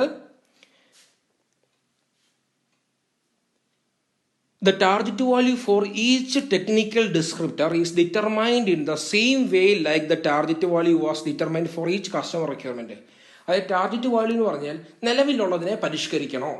അതായത് നമ്മൾ ടാർഗറ്റ് വാല്യൂയിൽ നമ്മൾ ടെക്നിക്കൽ കോമ്പറ്റീറ്റീവ് അസസ്മെൻറ്റിൽ നമ്മൾ നമ്മുടെ പ്രോഡക്റ്റിന് കൊടുത്ത വാല്യൂസ്, അതായത് ടെക്നിക്കൽ സൈഡിന് ഓരോന്നിനും നമ്മൾ കൊടുത്ത വാല്യൂസിൽ എന്തെങ്കിലും മാറ്റം വരുത്തണോ, ടെക്നിക്കൽ സൈഡിനെ ഒന്നും കൂടെ ഒന്ന് ഇമ്പ്രൂവ് ചെയ്യണോ, അല്ലെങ്കിൽ എവിടെയെങ്കിലും ടെക്നിക്കൽ സൈഡിൽ ഗ്യാപ്പ് ഉണ്ടെങ്കിൽ ഫിൽ ചെയ്യണം. അതായത് നമ്മുടെ ടെക്നിക്കൽ സൈഡ് എവിടെയെങ്കിലും ഇമ്പ്രൂവ് ചെയ്യണോ വേണ്ടയോ, പഴയ പോലെ പോയാൽ മതിയോ, ഇമ്പ്രൂവ് ചെയ്യണോ എന്നുള്ളതാണ് നമുക്ക് ഈ ടാർഗറ്റ് വാല്യൂ ഇത് മനസ്സിലാകാം. നമുക്ക് നോക്കാം. ഇതിൽ ടാർഗറ്റ് വാല്യൂ നമ്മൾ സ്റ്റീലിൻ്റെ കേസ് എടുക്കുകയാണെങ്കിൽ സ്റ്റീലിന് നമ്മൾ ആദ്യം കൊടുത്ത ആ ഒരു ടെക്നിക്കൽ കോമ്പറ്റീറ്റീവ് അസസ്മെൻറ്റിൽ കൊടുത്ത റേറ്റിംഗ് വാല്യൂ 0 ആയിരുന്നു. അതേസമയം നമ്മൾ ടാർഗറ്റ് വാല്യൂവിൽ അത് 5 ആക്കി. എന്ന് പറഞ്ഞാൽ സ്റ്റീലിന് നമ്മൾ ആദ്യം ഇമ്പോർട്ടൻസ് കൊടുത്തില്ല, എന്നാൽ ഇപ്പോൾ നമ്മൾ സ്റ്റീലിന് ഇമ്പോർട്ടൻസ് കൊടുക്കുന്നു. ടെക്നിക്കൽ സൈഡ് കുറച്ചും കൂടെ ഇമ്പ്രൂവ് ചെയ്യുന്നു. ഇനി ഇതുപോലെ നമുക്കൊരു അടുത്തൊരു കാര്യം എടുക്കാം. ഇത് ഡൈകാസ്റ്റിംഗ് എടുക്കാം. ഡൈകാസ്റ്റിങ്ങിന് നമ്മൾ ആദ്യം കൊടുത്ത ഇമ്പോർട്ടൻസ് 5 ആണ്, ഇപ്പം നമ്മൾ കൊടുക്കുന്ന ഇമ്പോർട്ടൻസ് 5 ആണ്. എന്ന് പറഞ്ഞാൽ ചേഞ്ച് ഇല്ല. ഓക്കെ, ഡൈകാസ്റ്റിംഗ് എന്ന് പറയുന്ന ആ ഒരു പ്രോസസ്സ്, ആ ഒരു മാനുഫാക്ചറിങ് പ്രോസസ്സ് അന്നും ഇന്നും യൂസ് ചെയ്യാൻ നമുക്ക് താല്പര്യമാണ്. അതിൽ ഇമ്പ്രൂവ്മെൻ്റ് ഒന്നും നമ്മൾ വരുത്താൻ ആഗ്രഹിക്കുന്നില്ല എന്നുള്ളതാണ് ടാർഗറ്റ് വാല്യൂ ഉദ്ദേശിക്കുന്നത്. എഗെയിൻ നോക്കുവാണെങ്കിൽ വെൽഡിംഗ് എന്ന് പറയുന്ന മാനുഫാക്ചറിങ് പ്രോസസ് എടുക്കാം. വെൽഡിംഗ് നമ്മൾ ആദ്യം ടെക്നിക്കൽ കോമ്പറ്റീറ്റീവ് അസസ്മെൻറ്റ് 0 ആയിരുന്നു റേറ്റിംഗ് കൊടുത്ത്, എന്നാൽ ടാർഗറ്റ് വാല്യൂ അത് 4 മാറ്റി. എന്ന് പറഞ്ഞാൽ വെൽഡിംഗ് നമ്മൾ എഗെയിൻ ഒരു ഇമ്പോർട്ടൻസ് കൊടുത്തു എന്നുള്ളതാണ് മീൻ ചെയ്യുക. അപ്പോൾ ഇതാണ് target value. Target value four each technical descriptor is also included below the degree of technical difficulty. അപ്പോൾ ഡിഗ്രി ഓഫ് ടെക്നിക്കൽ ഡിഫിക്കൽറ്റി എന്ന് പറയുന്ന റോ കഴിഞ്ഞാൽ അടുത്ത വരുന്ന റോയാണ് ടാർഗറ്റ് വാല്യൂ. അപ്പോൾ ടാർഗറ്റ് വാല്യൂ നമ്മൾ പ്രിയോറിറ്റൈസ്ഡ് കസ്റ്റമർ റിക്വയർമെൻറ്റ്സ് ഈ പറഞ്ഞ പോലെ തന്നെ നമുക്ക് വെദർ നമ്മളിപ്പോൾ ചെയ്തുകൊണ്ടിരുന്ന മെറ്റീരിയൽ, ആ മെറ്റീരിയൽ ഇമ്പോർട്ടൻസ് കൊടുക്കണോ, അതല്ല എങ്കിൽ ആ മാനുഫാക്ചറിങ് പ്രോസസ്സ് ഇമ്പോർട്ടൻസ് കൊടുക്കണോ എന്നുള്ള കാര്യങ്ങളാണ് നമ്മൾ ടെക്നിക്കൽ സൈഡിൽ ഒരു ഇമ്പ്രൂവ്മെൻ്റ് ആവശ്യമുണ്ടോ എന്നുള്ളതാണ് ചെക്ക് ചെയ്യുക. ഇനി അബ്സല്യൂട്ട് വെയിറ്റ്. അബ്സല്യൂട്ട് വെയിറ്റ് എന്ന് പറഞ്ഞാൽ ഇത് വളരെയധികം ശ്രദ്ധിക്കണം. അടുത്ത ഒരു റോയാണ് അബ്സല്യൂട്ട് വെയിറ്റ്. അതിൽ നമുക്ക് കുറേ വാല്യൂസ് കാണാൻ സാധിക്കുന്നു. അബ്സല്യൂട്ട് വെയിറ്റ് എന്ന് പറഞ്ഞാൽ the absolute weight for each technical descriptor is determined by taking the dot product of the column in the relationship matrix and column for importance to customer. അതായത് relationship മെട്രിക്സിലെ ആ ഒരു കോളവും അതുപോലെ തന്നെ ഇമ്പോർട്ടൻസ് ടു കസ്റ്റമർ എന്ന് പറയുന്ന കോളവും നമ്മൾ എടുക്കുന്നു. നമുക്ക് നോക്കാം. ഇതിൽ റിലേഷൻഷിപ്പ് മെട്രിക്സിലെ കോളം എന്ന് പറയുന്നത് ഈ കാണുന്ന കോളങ്ങളാണ്. അതുപോലെ തന്നെ ഇമ്പോർട്ടൻസ് ടു കസ്റ്റമർ എന്ന് പറയുന്ന കോളം ഈ കാണുന്ന കോളമാണ്. ഇനി റിലേഷൻഷിപ്പ് മെട്രിക്സിൽ ഒരു പർട്ടിക്കുലർ ടെക്നിക്കൽ ഡിസ്ക്രിപ്റ്റർ എടുക്കുക. ഉദാഹരണം വെൽഡിംഗ് എടുക്കുക. വെൽഡിങ്ങിലെ കോളം ഇതാണ്. ഇനി ഇമ്പോർട്ടൻസ് ടു കസ്റ്റമർ എന്ന് പറയുന്ന കോളം ഇതാണ്. ഇനി അടുത്ത അലുമിനിയം എന്ന് പറയുന്നത് എടുക്കുവാണെങ്കിൽ അതിൻ്റെ കോളം ഇതാണ്. ഇതൊക്കെ ഇമ്പോർട്ടൻസ് ടു കസ്റ്റമർ പഴയ പോലെ തന്നെ ഈ ഒരു കോളമാണ്. ഇനി എന്താണ് അവർ പറയുന്നത്? അബ്സല്യൂട്ട് വെയിറ്റ് നമുക്ക് എങ്ങനെ കിട്ടുന്നത്? Dot product of the column in the relationship matrix. അതായത് റിലേഷൻഷിപ്പ് മെട്രിക്സിലുള്ള ആ വാല്യൂവും ഇമ്പോർട്ടൻസ് ടു ദ കസ്റ്റമർ എന്ന് പറയുന്ന ഔട്ട്ലെ വാല്യൂവും തമ്മിൽ മൾട്ടിപ്ലൈ ചെയ്ത് ആ ഫുൾ കോളംസ് സോൾവ് ചെയ്യുമ്പോൾ നമുക്ക് എന്താണോ വാല്യൂ കിട്ടുന്നത് ആ വാല്യൂ ആണ് നമ്മുടെ അബ്സല്യൂട്ട് വെയിറ്റ്. നമുക്കൊരു എക്സാമ്പിളിൽ തന്നെ നോക്കാം. ആദ്യം നമുക്ക് അലുമിനിയം നമ്മൾ ഈ കേസ് നോക്കുവാണെങ്കിൽ ഇത് 227. നമ്മൾ അബ്സല്യൂട്ട് വെയിറ്റിൽ 227 എന്ന് പറയുന്ന വാല്യൂ വരുന്നത് അലുമിനിയം എന്ന് പറയുന്ന മെറ്റീരിയലിനാണ്. നമുക്ക് എങ്ങനെ വരുന്നു എന്ന് നോക്കാം. അപ്പോൾ അലുമിനിയത്തിലെ നമ്മൾ ഈ ഒരു കോളം എടുക്കുന്നു. ദെൻ ഇമ്പോർട്ടൻസ് ടു കസ്റ്റമറിൻ്റെ ഈ ഒരു കോളം എടുക്കുന്നു. അലുമിനിയം എടുക്കാൻ നേരത്ത് അലുമിനിയത്തിലെ ആദ്യത്തെ ഒരു വാല്യൂ എന്ന് പറയുന്നത് 9. കാരണം അത് സോൾഡ് സർക്കിൾ, അതുകൊണ്ട് 9. ആ 9 ഇൻറ്റു ഇമ്പോർട്ടൻസ് ടു കസ്റ്റമറിലെ വാല്യൂ 8. 9 ഇൻറ്റു 8 അതാണ് 9 ഇൻറ്റു 8 ഇവിടെ എഴുതിയിരിക്കുക. പ്ലസ് ഇനി അടുത്ത അലുമിനിയത്തിലെ അടുത്ത വാല്യൂ ഇത് ട്രയാങ്കിൾ, അതുകൊണ്ട് 1 ഇൻറ്റു ഇമ്പോർട്ടൻസ് ഓഫ് കസ്റ്റമറിലെ വാല്യൂ 5 ആണ്. അപ്പോൾ 1 ഇൻറ്റു 5. എഗെയിൻ അടുത്ത അലുമിനിയത്തിലെ നമ്മൾ കൊടുത്തിരിക്കുന്ന ഇത് വാല്യൂ എന്ന് പറഞ്ഞാൽ 9 ആണ്. കാരണം സോളിഡ് സർക്കിളാണ്. 9 ഇൻറ്റു ഇമ്പോർട്ടൻസ് ടു കസ്റ്റമറിൽ കറസ്പോണ്ടിങ് ആയിട്ട് വരുന്നത് 5 ആണ്. Again 9 into 5. ഇനി അടുത്ത അലുമിനിയം കൊറോഷൻ റെസിസ്റ്റൻറ്റ് കറസ്പോണ്ടിങ് ആയിട്ട് അലുമിനിയം വരുന്ന ആ വാല്യൂ എഗെയിൻ 9 വരുന്നത്. അപ്പോൾ അതിന് കറസ്പോണ്ടിങ് ആയിട്ട് ഇമ്പോർട്ടൻസ് ടു കസ്റ്റമർ നമ്മൾ നോക്കുകയാണെങ്കിൽ 2 ആണ് വരുന്നത്. അപ്പോൾ 9 ഇൻറ്റു 2. ഈ രീതിയിൽ ഈ ഫുൾ അലുമിനിയത്തിൻ്റെ ഈ ഒരു കോളവും അതുപോലെ തന്നെ ഇമ്പോർട്ടൻസ് ടു കസ്റ്റമർ എന്ന് പറയുന്ന ഈ ഒരു കോളത്തിലെയും ഡോട്ട് പ്രോഡക്റ്റുകൾ എടുത്തിട്ട് ലാസ്റ്റ് അതിൻ്റെ സം എടുക്കുമ്പോൾ എന്ത് വാല്യൂ കിട്ടുന്നോ ആ വാല്യൂ ആണ് 227. അപ്പോൾ അതാണ് അബ്സല്യൂട്ട് വെയിറ്റ്. ഈ രീതിയിൽ നമ്മളിപ്പോൾ ഒരു ടെക്നിക്കൽ സൈഡ് എടുത്തേ അലുമിനിയം മാത്രം, അടുത്ത സ്റ്റീലോ ടൈറ്റാനിയോ അല്ലെങ്കിൽ മാനുഫാക്ചറിങ് പ്രോസസ്സായ വെൽഡിങ്ങോ സാൻഡ് കാസ്റ്റിങ്ങോ ഫോർജിങ്ങോ ഈ രീതിയിൽ കാൽക്കുലേറ്റ് ചെയ്യുമ്പോഴാണ് നമുക്ക് അബ്സല്യൂട്ട് വെയിറ്റ് കിട്ടുക. അപ്പോൾ നമ്മൾ എടുക്കുന്ന ഏത് മെറ്റീരിയലാണോ ആ മെറ്റീരിയലിൻ്റെ റിലേഷൻഷിപ്പ് മെട്രിക്സിലെ ആ ഒരു കോളവും അതുപോലെ തന്നെ ഇമ്പോർട്ടൻസ് ടു കസ്റ്റമർ എന്ന് പറയുന്ന കോളത്തിലെയും വാല്യൂസുകൾ തമ്മിൽ മൾട്ടിപ്ലൈ ചെയ്യുന്നു. ഉദാഹരണം ഒരു കസ്റ്റമർ റിക്വയർമെൻറ്റ് റീസണബിൾ കോസ്റ്റ് എടുക്കുക. അപ്പോൾ അതിന് കറസ്പോണ്ടിങ് ആയിട്ട് വരുന്ന നമ്മൾ സെലക്ട് ചെയ്തിരിക്കുന്ന ടെക്നിക്കൽ ഡിസ്ക്രിപ്റ്റ് അലുമിനിയം, അപ്പോൾ അലുമിനിയത്തിലെ ആ ഒരു വാല്യൂവും അതുപോലെ തന്നെ ഇമ്പോർട്ടൻസ് ടു കസ്റ്റമറിലെ ആ ഒരു വാല്യൂവും തമ്മിൽ മൾട്ടിപ്ലൈ ചെയ്യുന്നു. ഈ രീതിയിൽ ബാക്കി എല്ലാ റോസുകളിലുമുള്ള വാല്യൂസ് തമ്മിൽ മൾട്ടിപ്ലൈ ചെയ്ത് സം എടുക്കുന്നു. അപ്പോൾ അതാണ് അബ്സല്യൂട്ട് വെയിറ്റ്. ഇനി അബ്സല്യൂട്ട് വെയിറ്റിൽ നമ്മൾ നോക്കുകയാണെങ്കിൽ ഇവിടെ ഏറ്റവും കൂടുതൽ വെയിറ്റേജ് ഉള്ളത് 227 വാല്യൂവാണ്.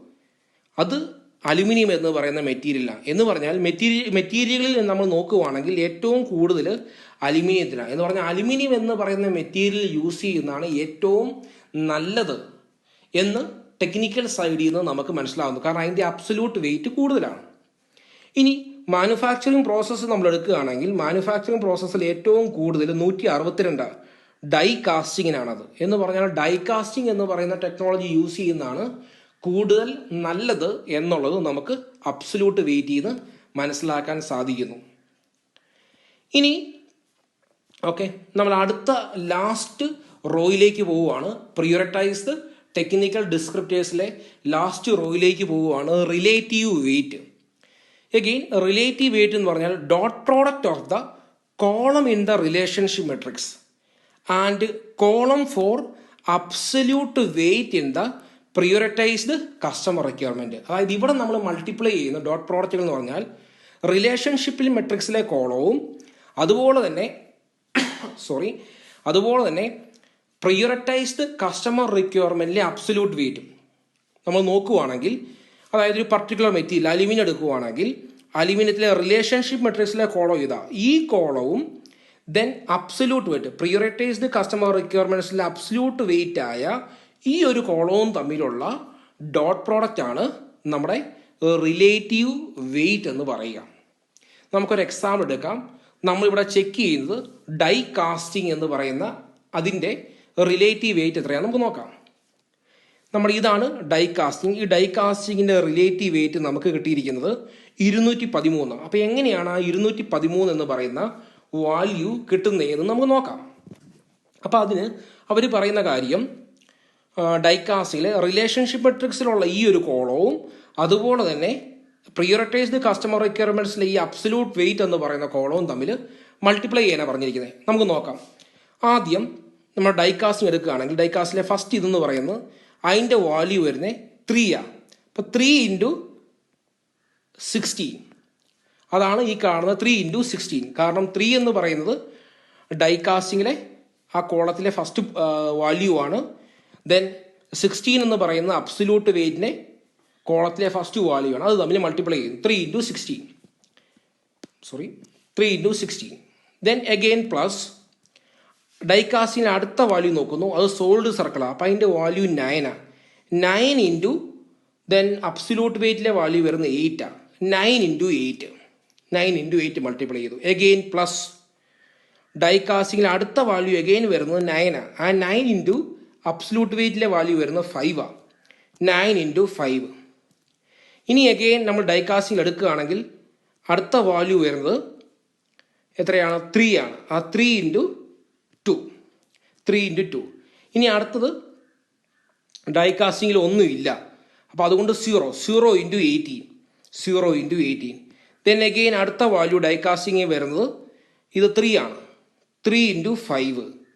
അതാണ് 3x5. ഇനി ലാസ്റ്റ് ഡൈ കാസ്റ്റിംഗ് വരുന്നത് ഇത് വാല്യൂ 9 ആണ്. 9 ഇൻറ്റു അബ്സല്യൂട്ട് വെയിറ്റ് 3, 9 ഇൻറ്റു 3, അപ്പോൾ 213. അങ്ങനെയാണ് നമുക്ക് ഈ 213 എന്ന ഡൈ കാസ്റ്റിങ്ങിലെ വാല്യൂ 213 എന്ന് കിട്ടുക.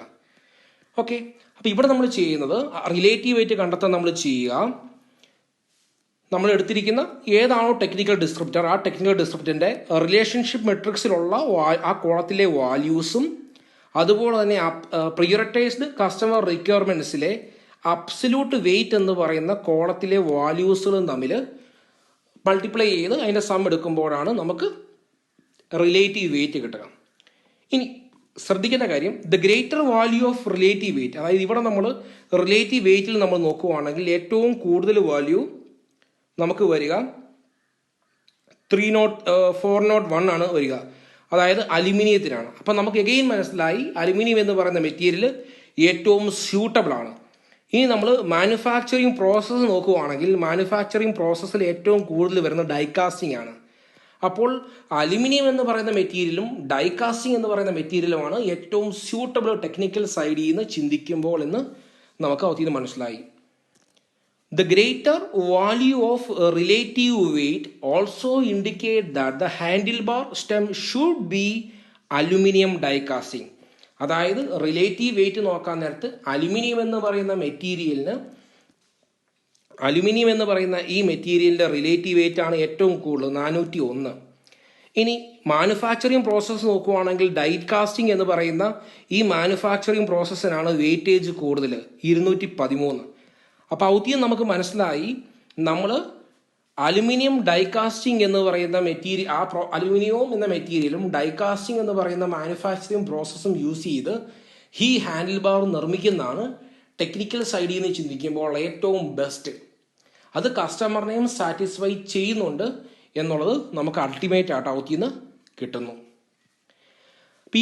Higher absolute and relative ratings identify areas where engineering efforts need to be concentrated. Okay, ഏത് മെറ്റീരിയൽ ഏത് മാനുഫാക്ചറിങ് പ്രോസസ്സിലാണ് നമ്മൾ ഫോക്കസ് ചെയ്യേണ്ടത് എന്നുള്ളത് ഔത്തിൽ നിന്ന് നമുക്ക് കിട്ടുന്നു. The primary difference between these weights is that the relative weights also includes information on customer scale factor and sales point. നമുക്കറിയാം റിലേറ്റീവ് വെയിറ്റ് നമ്മൾ എടുക്കാൻ നേരത്ത് അബ്സല്യൂട്ട് വെയിറ്റ് ആണ് ഡോട്ട് പ്രോഡക്റ്റ് വരുന്നത്. ഏത് അബ്സല്യൂട്ട് വെയിറ്റ്? Prioritized customer റിക്വയർമെന്റിൽ. അതുകൊണ്ട് തന്നെ നമ്മൾ റിലേറ്റീവ് വെയിറ്റ് എടുക്കാൻ നേരത്ത് തന്നെ relative weight also includes information on customer scale factor and sales point. അതും കൂടെ ഈ കസ്റ്റമർ സ്കെയിൽ ഫാക്ടറും കസ്റ്റമർ സെയിൽസ് പോയിന്റും ഇൻക്ലൂഡ് ആവുന്നുണ്ട്. ഇനി these weights show the impact of the technical characteristics on the customer requirements. Okay, അപ്പം ഇതാണ്. അപ്പം ഈ രീതിയിൽ നമ്മൾ ഓരോ block 1, block 2, block 3, block 4, block 5, block 6 അങ്ങനെ നമ്മൾ ആദ്യം കസ്റ്റമർ റിക്വയർമെന്റ് എന്ന് പറയുന്ന ബ്ലോക്ക് നിർമ്മിച്ചു. ദെൻ ടെക്നിക്കൽ ഡിസ്ക്രിപ്റ്റേഴ്സ് എന്ന് പറയുന്ന ബ്ലോക്ക് നിർമ്മിച്ചു. Then relationship matrix between customer requirement and technical descriptors എന്ന് പറയുന്ന ബ്ലോക്ക് നിർമ്മിച്ചു. ദെൻ റൂഫായ inter relationship matrix between technical descriptors എന്ന് പറയുന്ന ബ്ലോക്ക് നിർമ്മിച്ചു. ദെൻ അതിനുശേഷം കസ്റ്റമർ കോമ്പറ്റീറ്റീവ് അസസ്മെന്റ് എന്ന് പറയുന്ന ഒരു പാർട്ട് നിർമ്മിച്ചു. ദെൻ ടെക്നിക്കൽ കോമ്പറ്റീറ്റീവ് അസസ്മെന്റ് എന്ന് പറയുന്ന ഒരു പാർട്ട് നിർമ്മിച്ചു. ദെൻ അതിനുശേഷം പ്രിയോറിറ്റൈസ്ഡ് കസ്റ്റമർ റിക്വയർമെന്റ്സ് എന്ന് പറയുന്ന ഒരു ബ്ലോക്ക് നമ്മൾ നിർമ്മിച്ചു. ദെൻ പ്രിയോറിറ്റൈസ്ഡ് ടെക്നിക്കൽ ഡിസ്ക്രിപ്റ്റേഴ്സ് എന്ന് പറയുന്ന ഒരു ബ്ലോക്ക് നമ്മൾ നിർമ്മിച്ചു. ഈ രീതിയിൽ ഇത് ഫുള്ള് നിർമ്മിച്ച് കഴിയുമ്പോൾ നമ്മൾ ഈ കാണുന്ന രീതിയിലൊരു ഹൗസ് ഓഫ് ക്വാളിറ്റി നമുക്ക് ഓരോ വാല്യൂസൊക്കെ ഇട്ട് അതുപോലെ തന്നെ സിമ്പിൾസ് ഇട്ടുകൊണ്ട് നമുക്ക് ലഭിക്കുന്നു. The house of quality marks the completion of phase 1 of QFD. അപ്പം ഫേസ് 1 നമ്മൾ ഡിസൈൻ ഫേസ് ആണ്. ആ ഡിസൈൻ ഫേസിലുള്ള ഹൗസ് ഓഫ് ക്വാളിറ്റിയാണ് നമ്മൾ ഈ രീതിയിൽ നിർമ്മിച്ചിരിക്കുക. ഇനി അഗെയിൻ സിമിലർ മെട്രിസസ് അല്ലെങ്കിൽ ഇതുപോലെ തന്നെയുള്ള house of qualities are constructed for each of the remaining phases. അതായത് നമുക്ക് ഫേസ് 1 ആണ് ഇപ്പോൾ കഴിഞ്ഞത്. നമ്മൾ ഫേസ് 2 എന്താണെന്ന് ജസ്റ്റ് പറഞ്ഞിരുന്നു. Phase 2 again phase 3 again phase 4. Phase 1 എന്ന് പറയുന്നതാണ് പ്രോഡക്റ്റ് പ്ലാനിങ്. ഫേസ് 2 എന്ന് പറയുന്ന പാർട്ട് ഡെവലപ്മെന്റ്. ഫേസ് 3 എന്ന് പറയുന്ന പ്രോസസ് പ്ലാനിങ്. ഫേസ് 4 എന്ന് പറയുന്നത് പ്രൊഡക്ഷൻ പ്ലാനിങ്ങിൽ. ഈ ഓരോന്നിലും നമ്മൾ ഇതുപോലെ ഹൗസ് ഓഫ് ക്വാളിറ്റി നിർമ്മിക്കും. എന്നിട്ട് നമ്മളതുപോലെ വെരിഫൈ ചെയ്യും. കസ്റ്റമർ റിക്വയർമെന്റ് എത്രത്തോളം നമുക്ക് സാറ്റിസ്ഫൈ ചെയ്തുകൊണ്ട് ഫൈനൽ ഡിസൈനിലേക്ക് നമ്മൾ എത്തിച്ചേരുന്നതാണ് നമ്മൾ കണ്ടത്. ഇതുപോലെ തന്നെ പാർട്ട് ഡെവലപ്മെന്റിലും പ്രോസസ് പ്ലാനിങ്ങിലും പ്രൊഡക്ഷൻ പ്ലാനിങ്ങിലും നമ്മൾ ഇതുപോലെ ഹൗസ് ഓഫ് ക്വാളിറ്റി ബിൽഡ് ചെയ്ത് എത്തിച്ചേരും. ഈ കാണുന്നത് ഓരോ ഹൗസ് ഓഫ് ക്വാളിറ്റികൾ ആണ്. ഫേസ് 1ന്റെ കേസിൽ നമ്മൾ കസ്റ്റമർ റിക്വയർമെന്റും ടെക്നിക്കൽ സൈഡും കണ്ടു. ഇതുപോലെ ഫേസ് 2ലും ഫേസ് 3ലും ഫേസ് 4ലുമാണ് കാണുക.